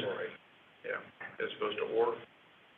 In Bomar Acres, the City of Red Oak, Texas, said property being more particularly depicted in Exhibit A, which is attached hereto and incorporated herein, providing a repealing clause, providing a severability clause, providing a savings clause, and providing a penalty of a fine not to exceed the sum of $2,000 for each offense, and providing an effective date, case Z21034, requested by Jorge Gomez. Mayor, Council, this is a simple, straight zoning case. The applicant, orient you, if you look at your screen, this is on the west side of 35, just south of O'Ville Road on Hillcrest, on Hillcrest Lane. There was previously an old single-wide trailer out there that's been removed, and the applicant wants to build a single-family house. But because of our zoning, when it was annexed in, it was given the base zoning of ag. And so the applicant is requesting R2 zoning, which is what our comprehensive plan recommends for the area. They did provide elevations just to staff as just to show what they were trying to accomplish, so we could make sure that they were going to meet the R2 zoning. So they're simply following the R2 zoning with the request so they can build a new house on the property. All right. This is a public hearing also. So the time is 9:59, and we'll open the public hearing for this ordinance number 21-051. Anybody online to speak on this or in person?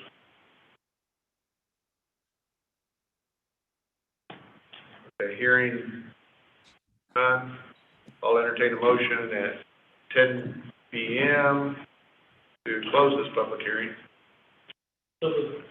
Councilman Brawley, second by Councilman Franklin. Those in favor? Yes. Franklin, aye. Raleigh, aye. Wilson, aye. All right, that closes at 10 p.m. Council, is there any reason, I assume P&Z? Yes, sorry, Approved. P&Z voted to approve 5-0. Okay. Council, do you have any questions? Okay. Yeah, I kind of had Ted put this, so can I give you the kind of gist of this, please? Oh, I'm sorry. There was a it's a lot, the neighborhood that was platted, Beaumont, prior to being annexed into the city. And so then when it was annexed into the city, it was just, even though it was clearly a residential subdivision, it was given a base zoning of ag, as we do when we annex in property. Gotcha. And so all they have to do, they can keep doing what they were doing, but now they're changing it to build a house. So we want them, and because of the way our zoning is written, you can only have a house in connection with agricultural operations. So they're not doing that, so they're changing it to R2, which is what the comprehensive plan recommends to do. Okay. Good. Yes, sir, thank you. All right. Entertain a motion to approve ordinance number 21-051. So moved. Councilman Brawley, second Councilman Drake. Those in favor? Franklin, aye. Goodman, aye. Drake, aye. Raleigh, aye. Wilson, aye. That's 5-0. Item 25, conduct a public hearing and consider approval of ordinance number 21-052, the City of Red Oak, Texas, approving a new official zoning map by amending the City of Red Oak Code of Ordinance, Chapter 14 zoning, Article 14.02, zoning ordinance, Article 5, zoning districts and zoning map, Section 4, zoning map, district map, and subsection 5.4.1, adoption, and incorporating an amended zoning and zoning map attached hereto and incorporated herein as Exhibit A and B, and by adopting a new updated zoning map as Appendix C to the Code of Ordinance, providing for repealing of all ordinances in conflict, providing a severability clause, and providing an effective date. Case Z 21037, recurring request by council, Ms. Bartman. This is really a kind of a housekeeping item for our zoning map. Every year we need to take all of the zoning that we've done and update the map to reflect that, so that when someone comes to the city secretary's office, they're looking at the latest and greatest if they ask the zoning map. So this doesn't change anyone's zoning. This is merely updating the map to reflect the 29 zoning cases that have been approved by city council in the past year. Okay. It's a public hearing, so that's 10:03. We'll open it. Anyone here to speak on that? Anyone on the line? Hearing none, I'll entertain a motion to 10:04 to close. Goodwin. Second. Franklin. Right. Those in favor? Those in favor? Franklin, aye. Goodman, aye. Drake, aye. Raleigh, aye. Wilson, aye. Excellent. 5-0. Council, any questions on this? We've had 29 cases in the year. Yes. All right. Entertain a motion to approve ordinance number 21-052. So moved. Second by Councilman Wilson. Those in favor? Franklin, aye. Goodman, aye. Drake, aye. Raleigh, aye. Wilson, aye. That's 5-0. Item 26, conduct a public hearing and consider approval of ordinance number 21-053 of the City of Red Oak, Texas, amending the comprehensive zoning ordinance and map of the City of Red Oak, Texas, as hereto amended by granting a change in zoning from commercial C1 to plan development 132, PD 132, to relocate signage, landscaping, and parking being approximately 0.73 acres in Lot 4, RR1 of Block E of Red Oak Estates in the City of Red Oak, Texas, Ellis County, Texas, providing a site plan and a signage plan in Exhibit A and B respectively, providing a repealing clause, providing a severability clause, providing a savings clause, and providing a penalty, a fine not to exceed the sum of $2,000 for each offense, and providing an effective date. Case Z 21035, requested by O'Reilly Auto Parts. Mr. Hartman. All right, so if you look at the screen, I'll take it on the map. You guys all know where O'Reilly's is on O'Ville Road. They are being affected by the textile widening. So they're kind of having to take out some of their parking and some of their green area that we count towards their landscaping. Currently, they're zoned straight C1. And so in order for us to make these changes, we need to put them in a PD so they can kind of have some relaxed rules for the parking and landscaping. So what they're doing right now here is their dumpster. They're going to move the dumpster back a little bit further, and then they're losing these 5 parking spaces out here in front. And they were able to squeeze in 4, but that doesn't hit their requirement, so they're short on their requirement by 1. So they've provided a new site plan. Oh, I'm sorry, let me also show you their sign here. I'm gonna move the sign as well.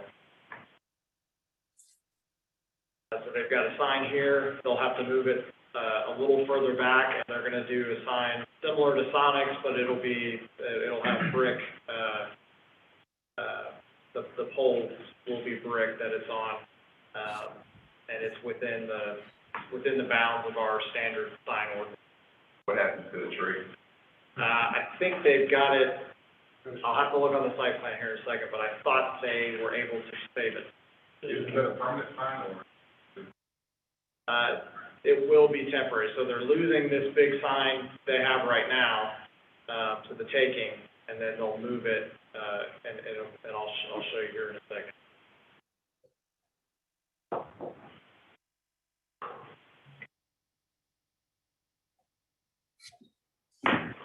Okay, so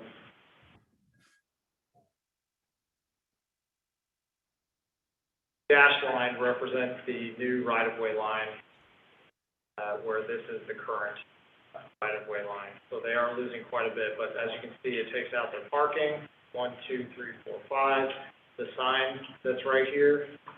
So they've actually, yes, so they have saved the tree. They're able to squeeze it in right in front of the tree, so that's where the new sign will go. But it does drastically reduce their front yard landscaping. Our ordinance, if you just go straight C1, requires 7.5% of the front yard to be landscaped. This takes it down to about 2%. You know, probably unacceptable in a new situation, but this is, No fault to theirs. yeah, kind of an extreme situation. So will their sign be taller? Or Yeah, they're I gonna mean, cut that into a mini tree? Yes, it will be taller. So instead of the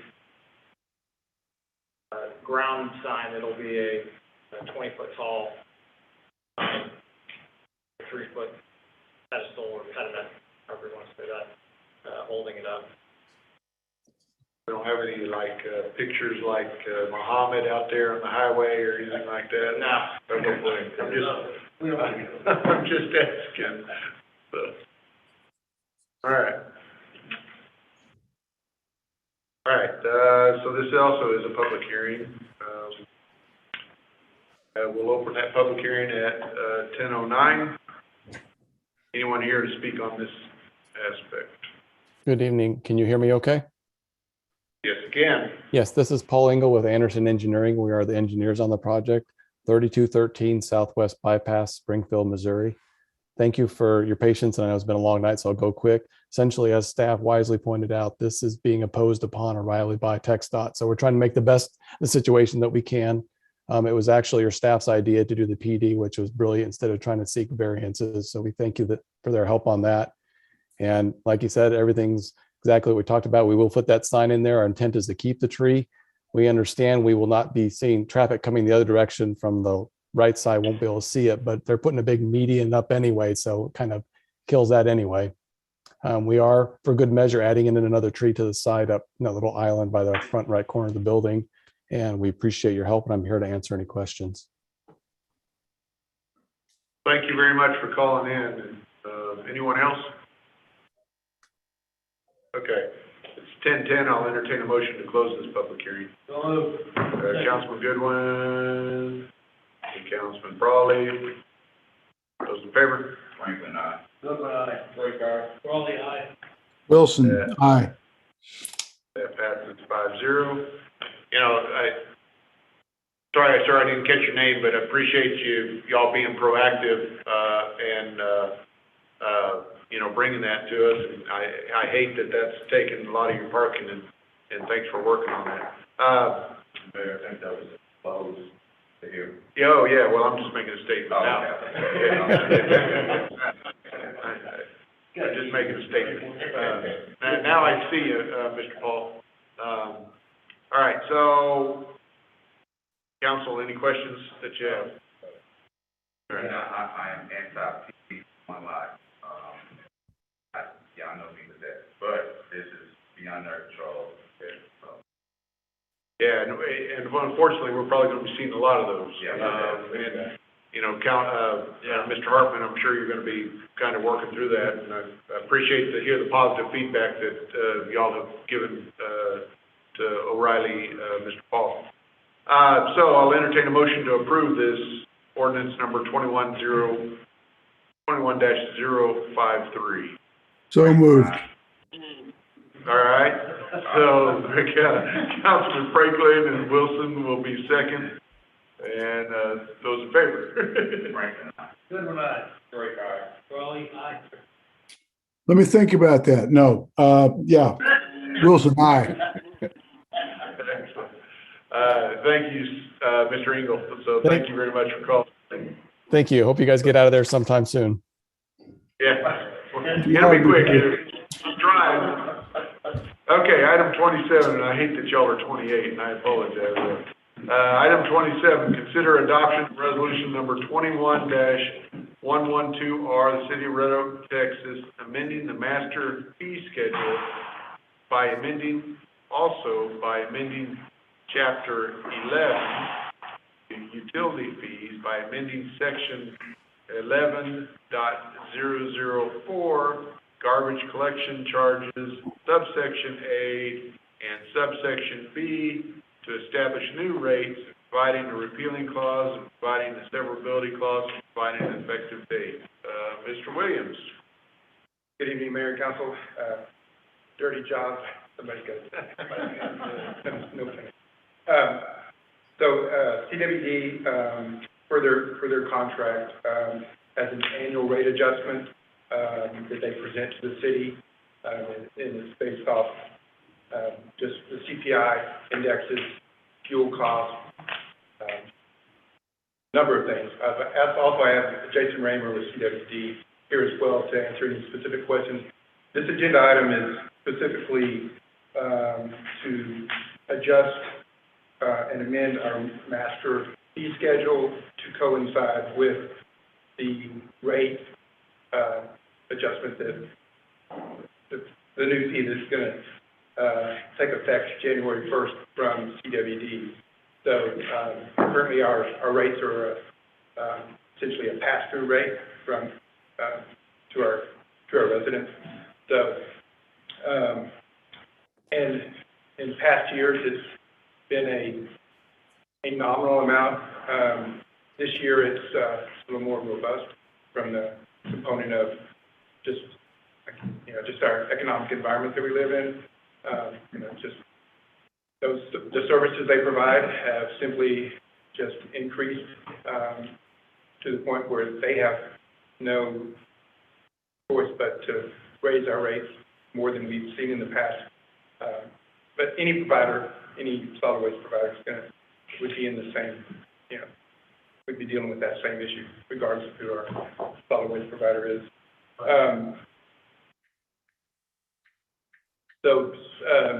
Specifically, the WD has their rate to us currently is $10.82. So it's going to go up to $12.15. Yeah, what?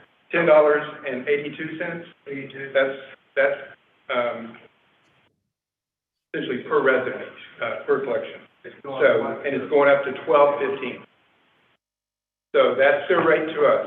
Now, the city has to add tax to that, and there is a small admin fee that goes with that to just processing purposes. So that 1082 is on the residential side $12.71 currently. So with the increase at $12.15, the residence rate will go up to $14.15 per month. So it's a $1.44 increase. So $1.44. That's what the resident will see. Yes.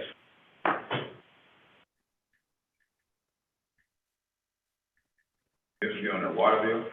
Yes, sir. Yeah. So we're already. You don't pay garbage, they cut off water.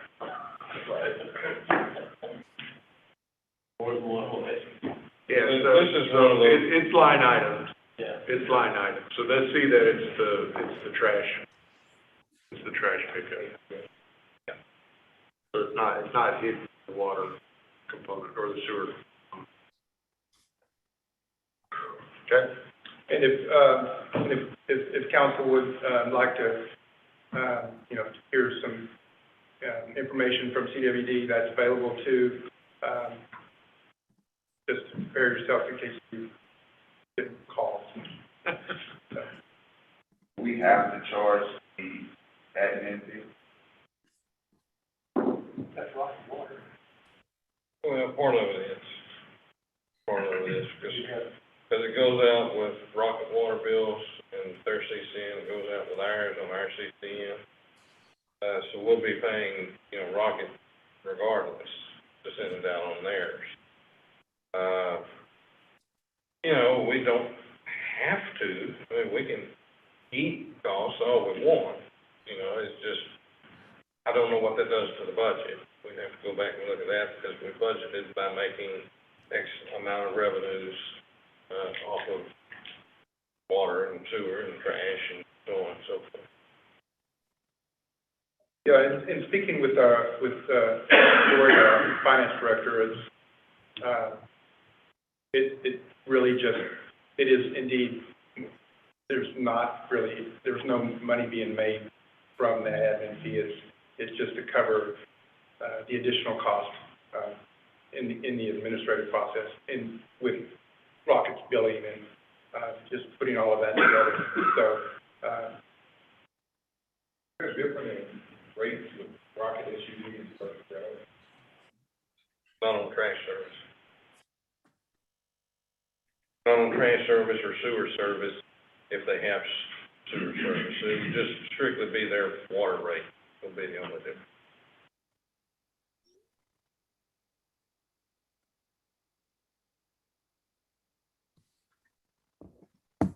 Council, any questions? So, I guess the one question I have, how often do we go out for bids or anything like that? every 5 years, well, What year are we in our cycle? we started January 1st of 2019. So this current contract ends December 31st of 2023. How do we compare with other cities? Yes, we just have to know that. In which way, sir? Price, what's it cost? I would say that we're lower than most cities. I haven't done any type of survey, but just anecdotally be able to say that, from my experience, that we're lower than other cities. So. Last year, I believe. I think so. For example, Waxahachie just went out for RFP last year. They have a different provider, but their rates were higher than rates. I was thinking it was pretty low. So I can't say comparing it today, but, back when we did it, back in 2019, we were pretty favorable on rates. And anybody you get a contract with, they're gonna have the same fuel escalations, the CPI escalations. So extrapolation tells me we're gonna be pretty similar and favorable. All right, I'll entertain a motion to adopt resolution number 21-12112R. Yeah. All right, Councilman Goodwin, second.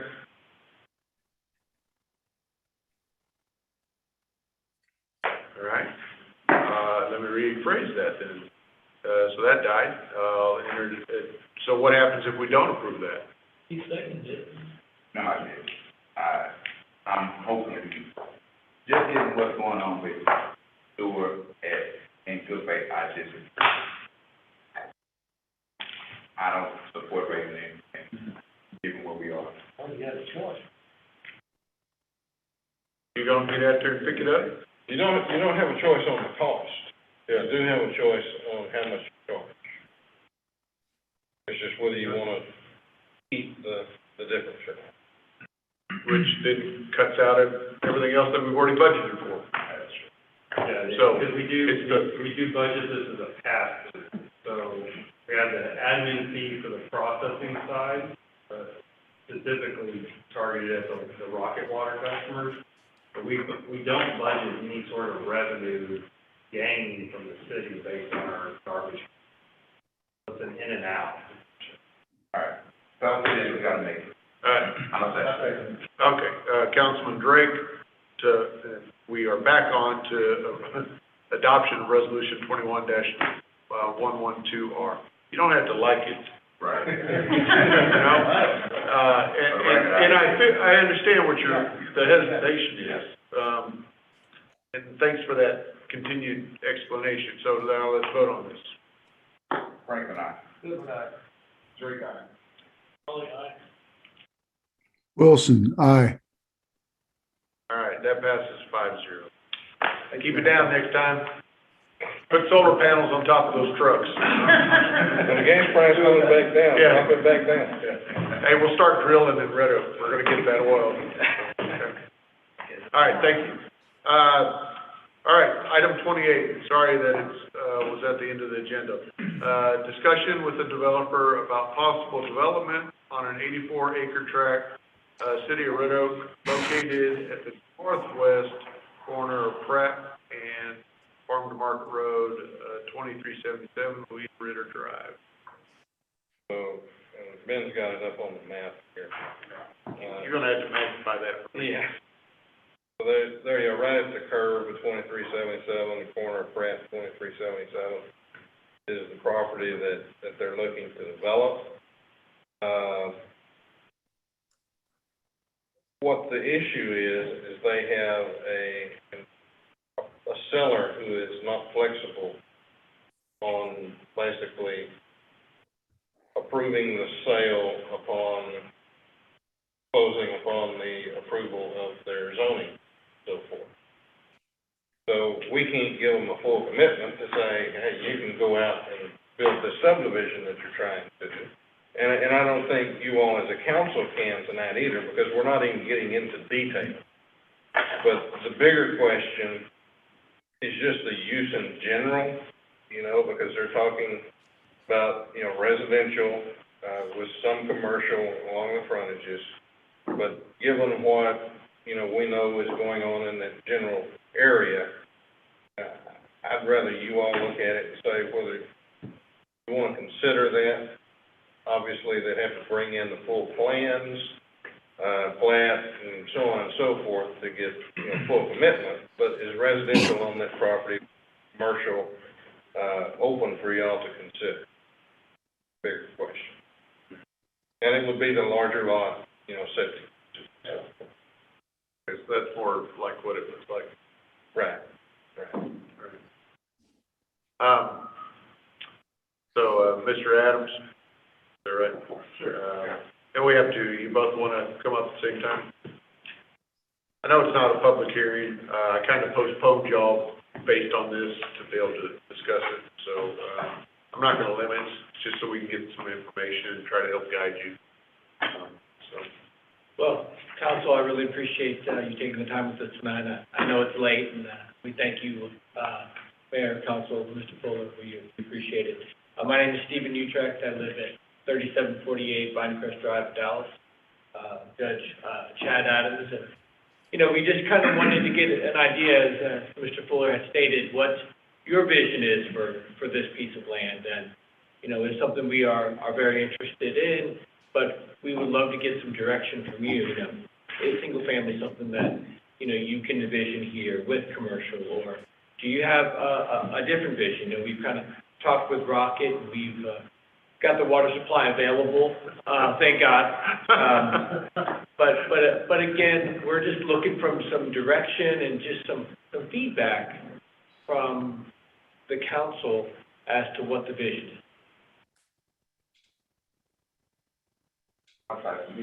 If we can just kind of elaborate on it, when we go into a project, we want to make sure we get everything lined up before we, buy that piece of property. And, we were rocking along with the staff, and then we kind of heard the staff say, hey, tap the brakes a little bit, and called Todd and said, hey, Todd, you know, what's going on? He said, you need to kind of get some feedback from y'all.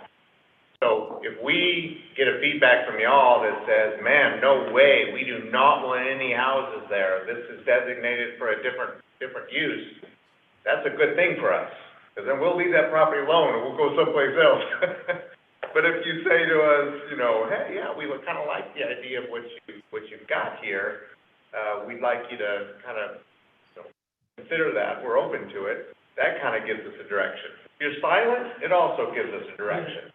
So, you know, we just kind of get in a feel for what you want. Our idea is, you know, 3/4 to half-acre lot, septic, you know, our building market is what we call a move-up market. And so we'd be looking at homes that are priced around about $500,000 for this area. We'd like, about, you know, 7 acres on the corner there on 2377. That could be a commercial use. We just set it off to the side for future. We don't really have any specific plans for it, but just, you know, the forward-thinking staff said, hey, this definitely needs to be a commercial spot. So that's, we don't know what you guys know about the city and the future of that area, and so we're kind of here today working with you in growing the city. We always say when we come into a city can't develop itself, and Lord knows you never want to turn a developer over to a city. So it works together. You know, we need to work with you guys as to what you envision for the city, and that's our goal here tonight, is to kind of get a little bit of that. How big did you say those lots? 1/4 acre? It'll be 3/4 to half acre. Half acre. Yes, sir. We've done a perk analysis on it, and that's one of the things we did before we came to y'all, to make sure that it. Would it be wise to do a community outreach to every? Not many that live out there. Farmland. Yeah, it's mostly undeveloped farmland, you know, few houses that are not in the city. Have you seen Cole Manor off Cole Road? Casey Hargrove's larger Yeah. lot development. Yeah, what's the size of homes in those, though? They're 6 to an acre. The size of home. Well, the homes, was it minimum 22, but they're actually bigger. I would say that would be, you know, equivalent. I mean, we'd always want to say we're just one step above, you know, Casey Hargrove. I'm kidding. They're good friends, very good friends. I'll tell Casey. Yeah. To answer your question, for me directly would be, Red Oak, we're in a unique opportunity. We can really shape the city. Yes, sir. So in doing that, I don't believe we should settle for anything that doesn't set our city up to be the standard for small. So with you coming in and saying like, hey, your size, my antenna goes up, because I think that's a good opportunity for us to not do a Google track on, do something more exclusive like what you're proposing. That sets us apart. You might say, hey, I can move to Red Oak and have some land, or a bigger lot per se, versus what we're seeing now. Everyone's taking advantage of putting as many houses as they can on one piece. So I support your vision. It's just the product that we put out, that they see, hey, if I'm with Red Oak, I get this nice property, for what we call, quote unquote, a decent price, within the city. And then your commercial corner lot, you really have an opportunity to kind of shape this particular area. So what's that hatched here? Is that the power lines? Yes, sir. Yeah. So that's kind of not useful, is it? It wouldn't be necessarily useful for a residential, you know, it's kind of an eyesore, but you can make that work on a commercial lot. You know, I think it works well, to be honest. They'll generally allow parking underneath them. Generally, I can't promise that they will. Encourage the brain tumors. That's $400,000 house market is pretty hot here right now. The Cole Manor sold out fast. It's 83 acres, about, like you said, 3/4.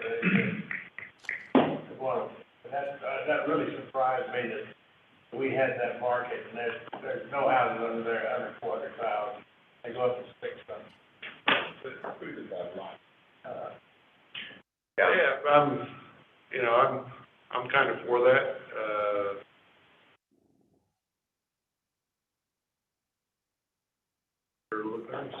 I'm more concerned with your commercial portion on your ideas or your vision for that. I think the residential side of it, I think that'll solve itself. The commercial side of it is kind of where I'm more concerned. What is your vision for that? Well, I think this just kind of, the staff kind of said, look, you know, we want to be thinking 30 years ahead, 50 years ahead. And, because we said, you know, commercial in the middle of the country. Right. And so, we will produce a layout, some sort of, to be honest with you, we do not have any selected, Costco or anybody, we haven't selected anybody to go in that commercial spot. That'll be something we can do. Yeah, so what you would do, you'd go ahead and do a PD, the zoning for the whole thing, but you normally do. Oh, yeah.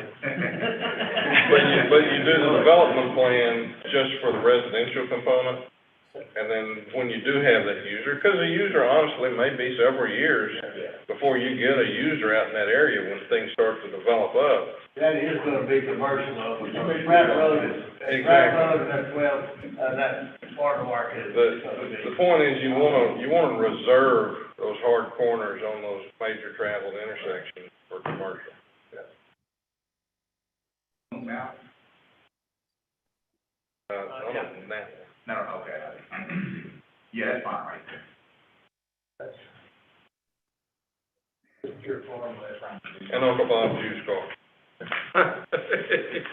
They want to get some upgraded houses out there. Oh. I think it looks good, so. Yeah. Yeah, I think that's great. Thank you very much. Does that help you? Okay, thank you. Yes, it did. We appreciate you all so much. Appreciate it. Thank you. Any other council? Thank you very much for your time. Any other council want to speak on it? No, you might ask for. Ron? Nope. Okay. Thank you. Thank you all very much. Thank you very much.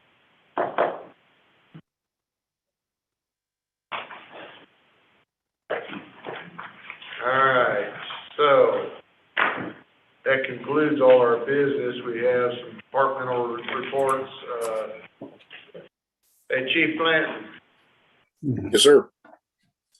Mayor, Council, I just want to highlight that currently we have 3 personnel that were deployed through the TIFMAS, the Texas Interstate Fire Mutual Aid System, last Thursday. They went up to Amarillo.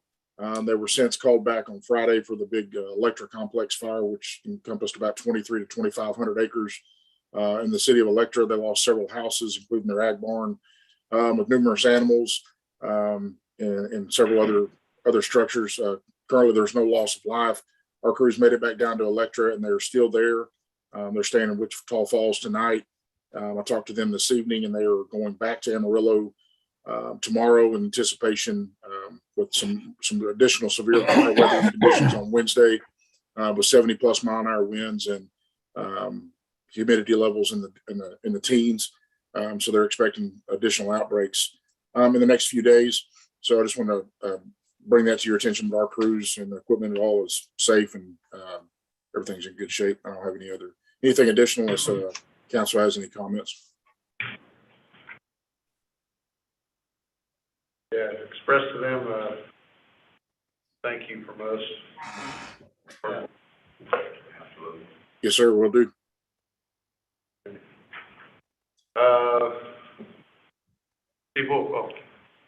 Mayor, Council, just 2 things real quick. We had our surprise audit from TCOL, which is the Texas Commission on Law Enforcement, that occurred last week.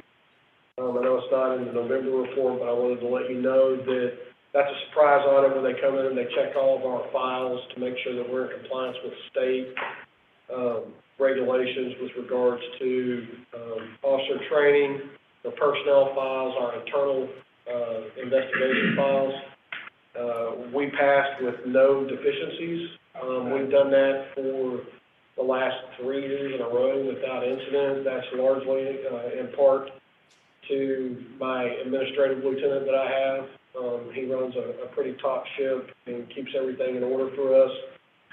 We usually get less than 8 hours notice that they're gonna be on site to do those audits for us. And again, we passed with no deficiencies, and, we're basically told that, they utilize our model for our file keeping system and recommend that to some other agencies. That's what he said. I don't know if that really happened, but, so we were pretty proud of the fact that we passed that with no deficiencies.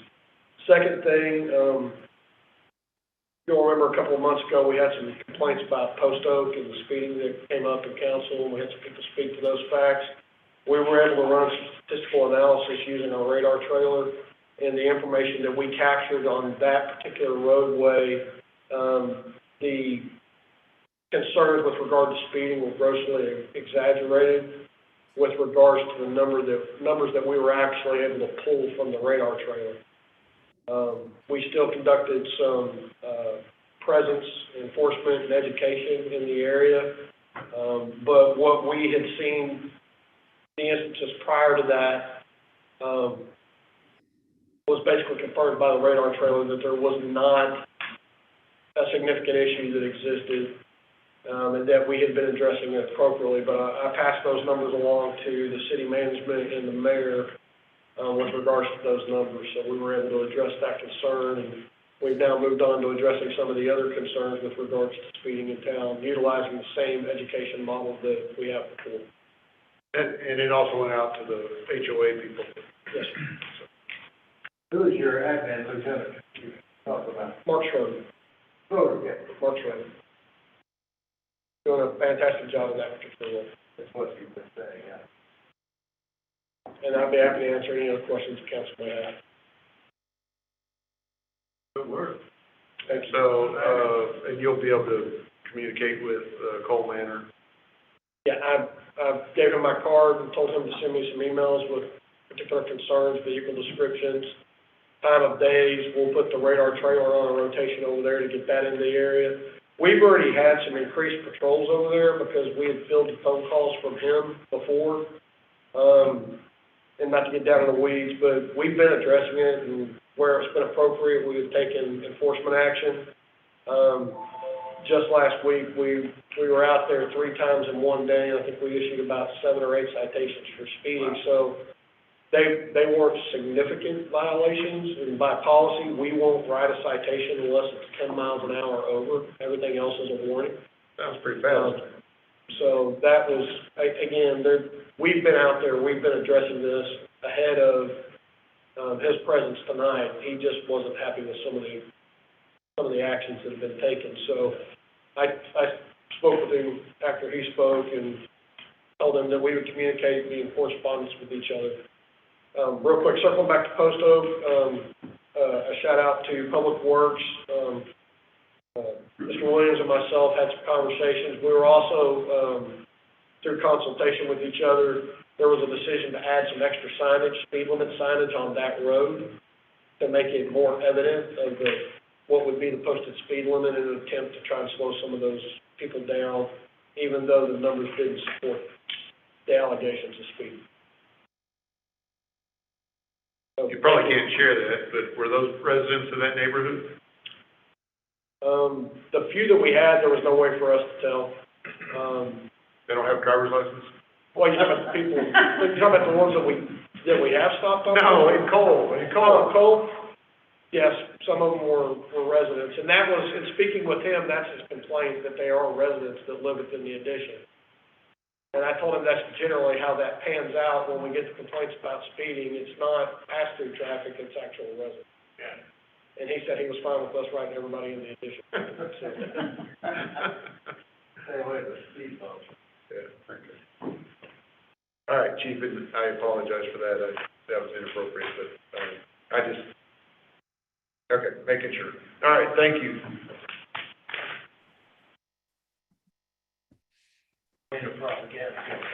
Yeah.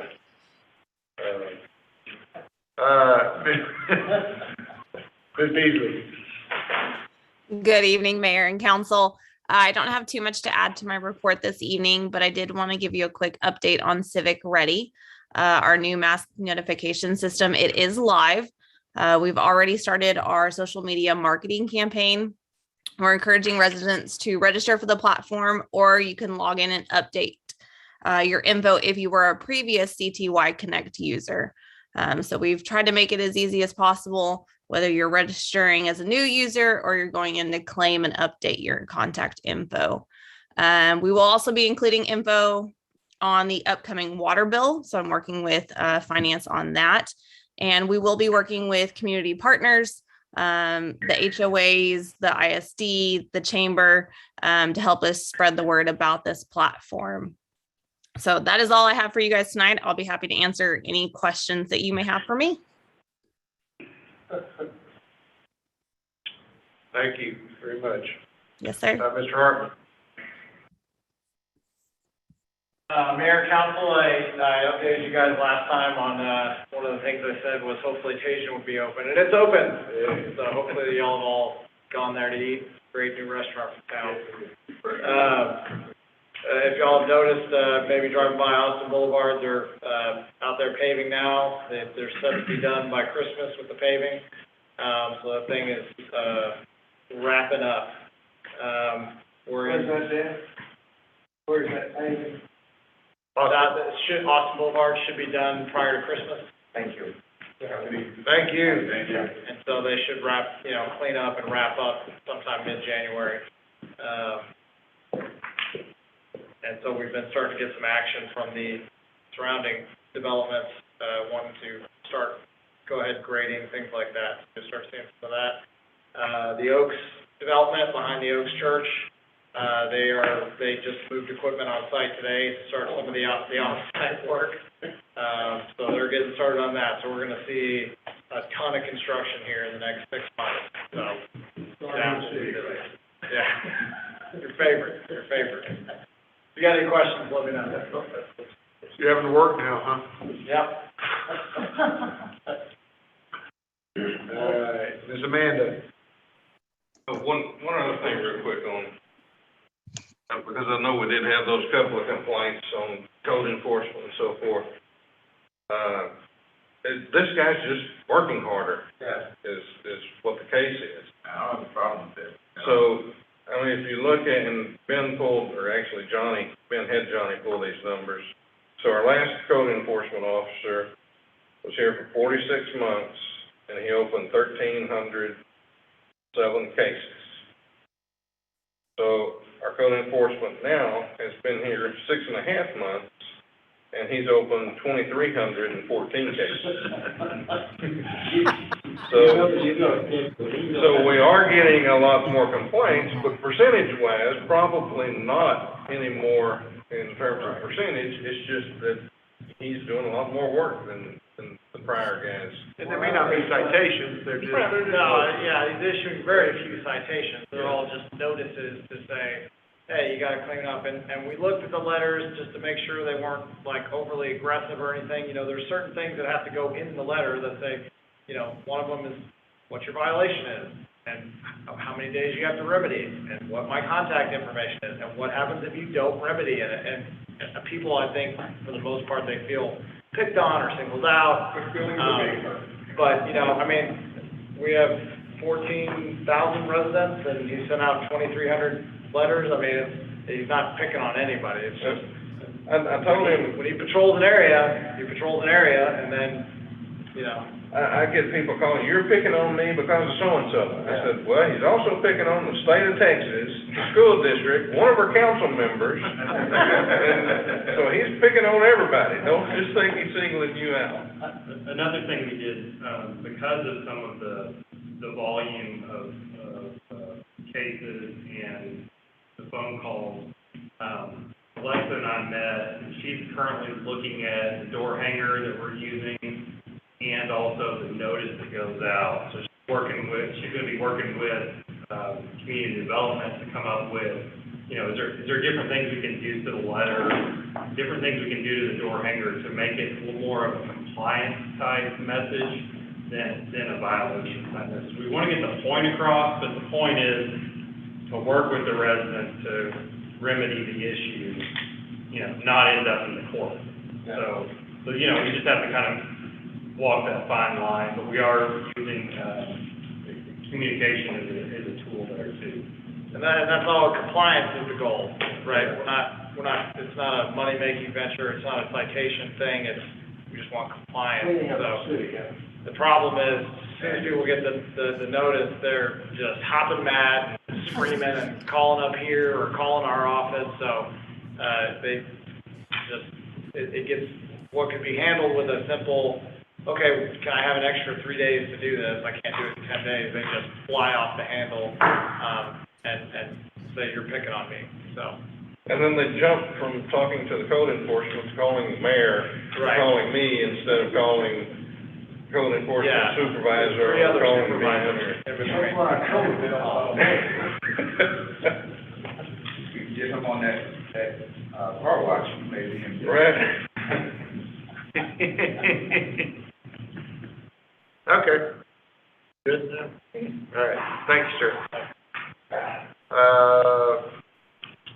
Ms. Amanda. So, Mayor and Council, I just have a brief update on recruitment.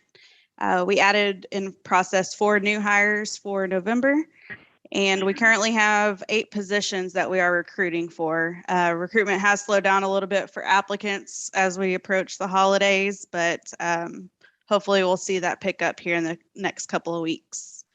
If you have any questions, please let me know. And those 3 were vacant spots? Yes, we hired the purchasing manager, a police records clerk, and 2 maintenance workers.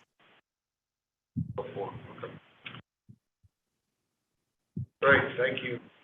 Ms. Platt. Good evening, Mayor and Council. I just have a couple things to highlight.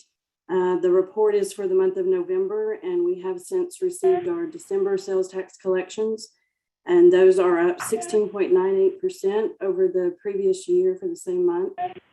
December collections also represents the first actual month of fiscal year 2022 revenue, as the previous 2 months were accrued back into fiscal year 2021 because those are collected in arrears. So we're starting the year off strong there. Also, finance has been getting quotes and participating in demonstrations for a payment kiosk for utility billing. This is something that we did budget for and is completely refundable from COVID grant funds, but this will also expand our available payment options to our customers. We're looking at an exterior option that we can transfer to the Live Oak Center. And then one last thing is that we have gone out for bids for our local depository contract. Our current contract expires May of 2022, and so we are receiving those responses. They're due in January, and we expect to have a recommendation for council at the March 2022 meeting.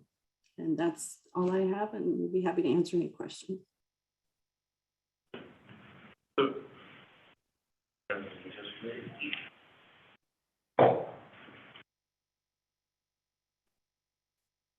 Thank you, ma'am. I'm just curious why we're signing bank stuff now. There were some errors, and so we're just refining. Oh, okay. Yeah. Yes, there was a bank error on those forms. It was the bank that did it, right? Yes, All right, sir. sweet. Just make sure you read it for yourself. Okay. It says IDC money goes to. All right. Chase. Sir, thank you, Mayor. Thank you for handling everything today.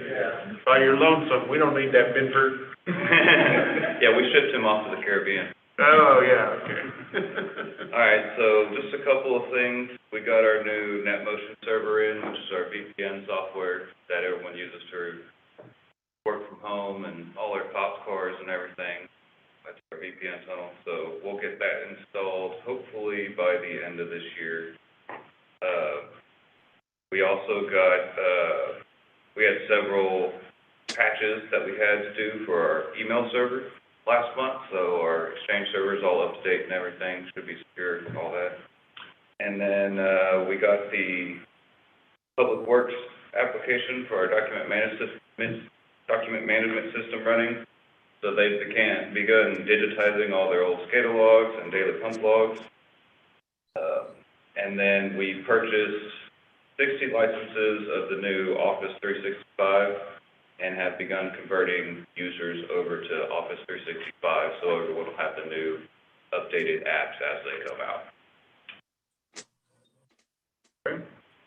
So well, some of that upgrade stuff pushed to our stuff if it's still saying not compatible. Stuff like your iPad? Like emails, I don't know. Does it push out, or do we have to come to you and let you upgrade it or something? No, those were patches, those were server patches. Okay. So it was just for our email server and. If you're having issues with Chrome, though. Yeah. Drop it off. Okay. Oh, yeah, if you need something updated, yeah, just let us know and we can figure that for you. All right, sweet. Mr. Ragsdale. Yes, thank you, Mayor and Council. Don't really have anything to add except to point out the annual report. I was very pleased to work with LS&S to work up a annual report for last fiscal year, and I believe it turned out really well. And I hope that the council and mayor have a chance to look at it. Other than that, things are going well. Just recently moved the story time on Tuesday mornings back inside just in time for the colder weather. And there's no snow, but we will have a snowball fight tomorrow morning inside City Council chambers where you are right now. I'll have story time and we're going to have a fake snowball fight. So come join us.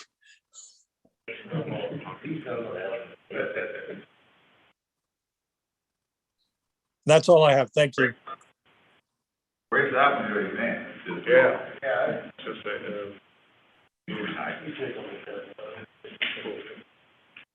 thank you, sir, very much. Thank you. Mr. Kelly.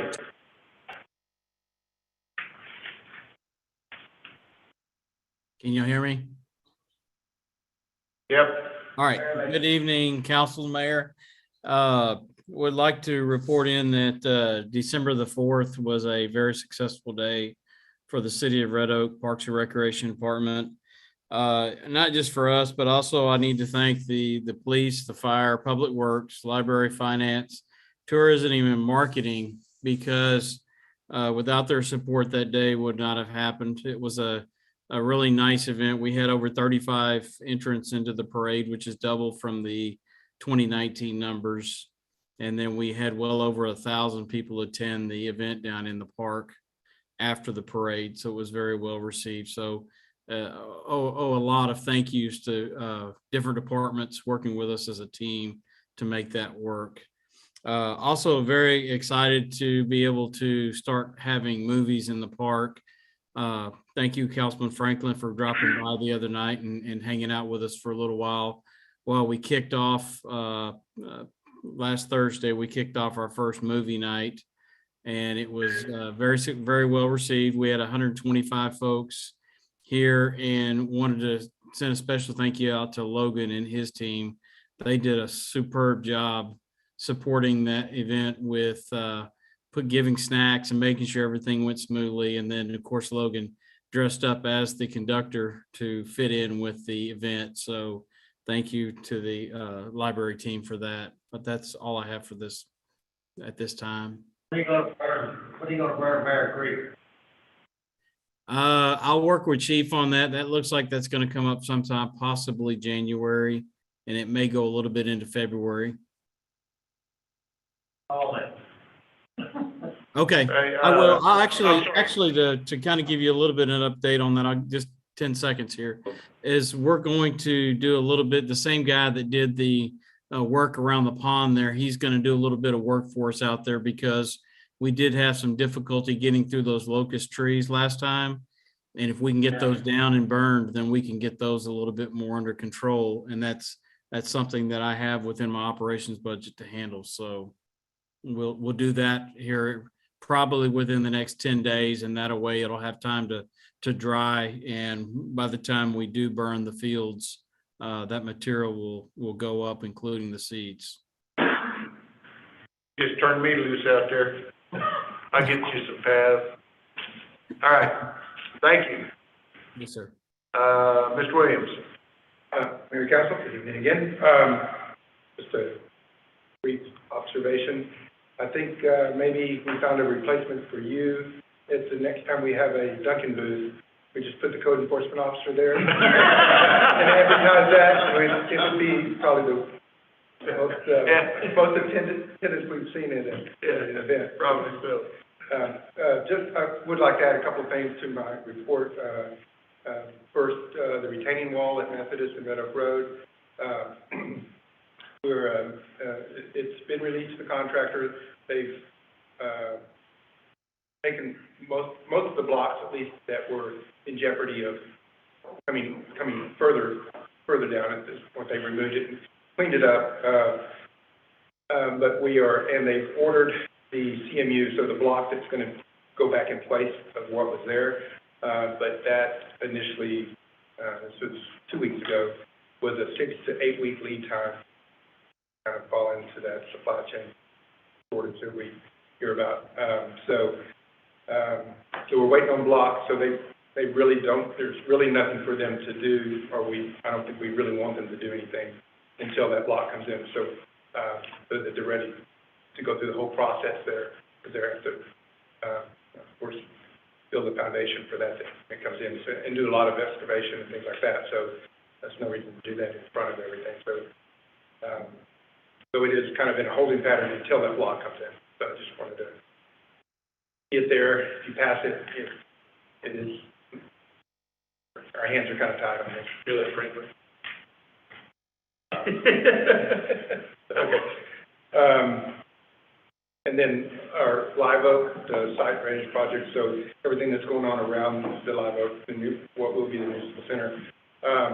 Tomorrow, and so Tuesday and Wednesday, Encore, the new conduit's first of all, go back. New conduit's been installed, so now Encore is scheduled to come in tomorrow and Wednesday, and they'll relocate the current electrical lines into the new conduit that was installed by the contractor. So at that point, we anticipate that the project will pick back up, and contractor has been delayed, primarily really just kind of held back by Encore at this point. So, and then staying back, I'd just like to speak on that real quick.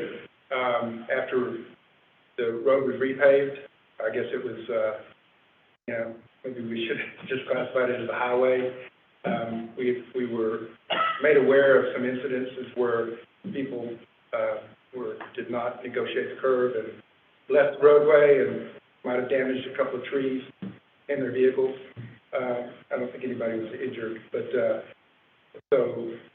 we have adequate signage out there and chevrons indicating the curves.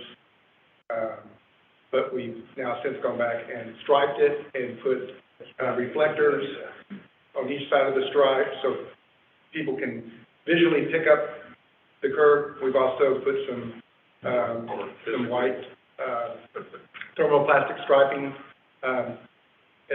before they go into it, so that it's kind of a visual indicator. And we have we ordered and installed a solar powered blinking yellow hazard lights that we placed on the curb sign signage, so that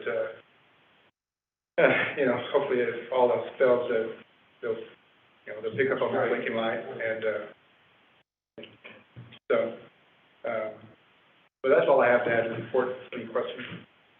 So the one thing I will kind of ask, and maybe it's done by, if we know that there's going to be a rate thing, maybe we can get it the month before so we can actually at least get some information out, because now all of a sudden January 1 it goes into effect. We don't have a cycle that comes out, or do we have a water cycle that comes out December right now? Those, I guess, is it going to stay on there? Is that what you're working on, to let them know that rates are going to change, or do we even let that know? Well, I do know, I've been in discussion with Gloria, and, that is normally something that they put in the utility bill as well, just to let people know that that's gonna, solid waste fee is gonna be increasing and changing. Okay. And we've had, a little bit of discussion, with Alexa, see if there's anything that she can add from the social media platform that might, just help, so. All right, council, unfortunately, we have to go back into executive session. Thank you. Thank you, sir. So the time is,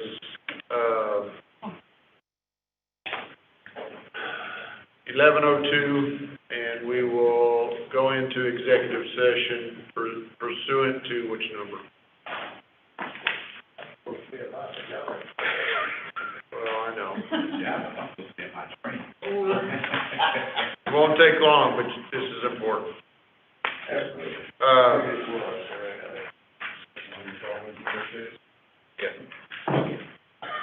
Will be pursuant to Texas Government Code Section 551.087, deliberations regarding economic development negotiations. Okay. So the time is, 11:02, and we're going back into executive session. We don't expect any, action taken after this, but, Need, Lee,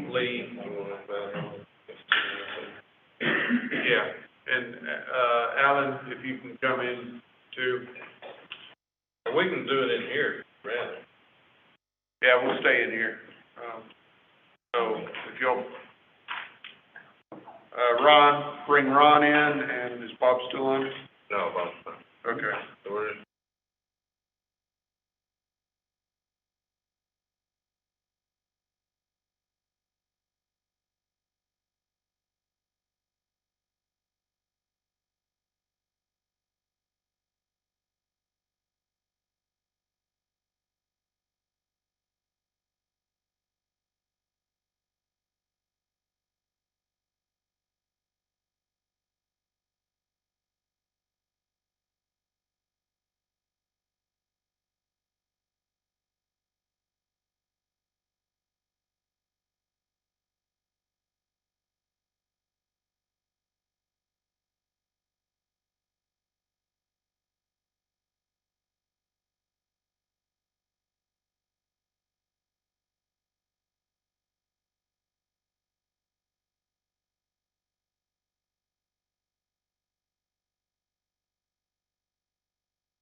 Karen, did you get the time that we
We're muted. We're muted. Sorry, Mayor, we were actually muted coming back from the, Hey, executive. good now? Hey, Ron? Come to text you. Yeah, good. You seconded the motion. I saw your head bob, and you voted a positive to adjourn. Thank you very much. All right, I think they even care. Thank you, gentlemen.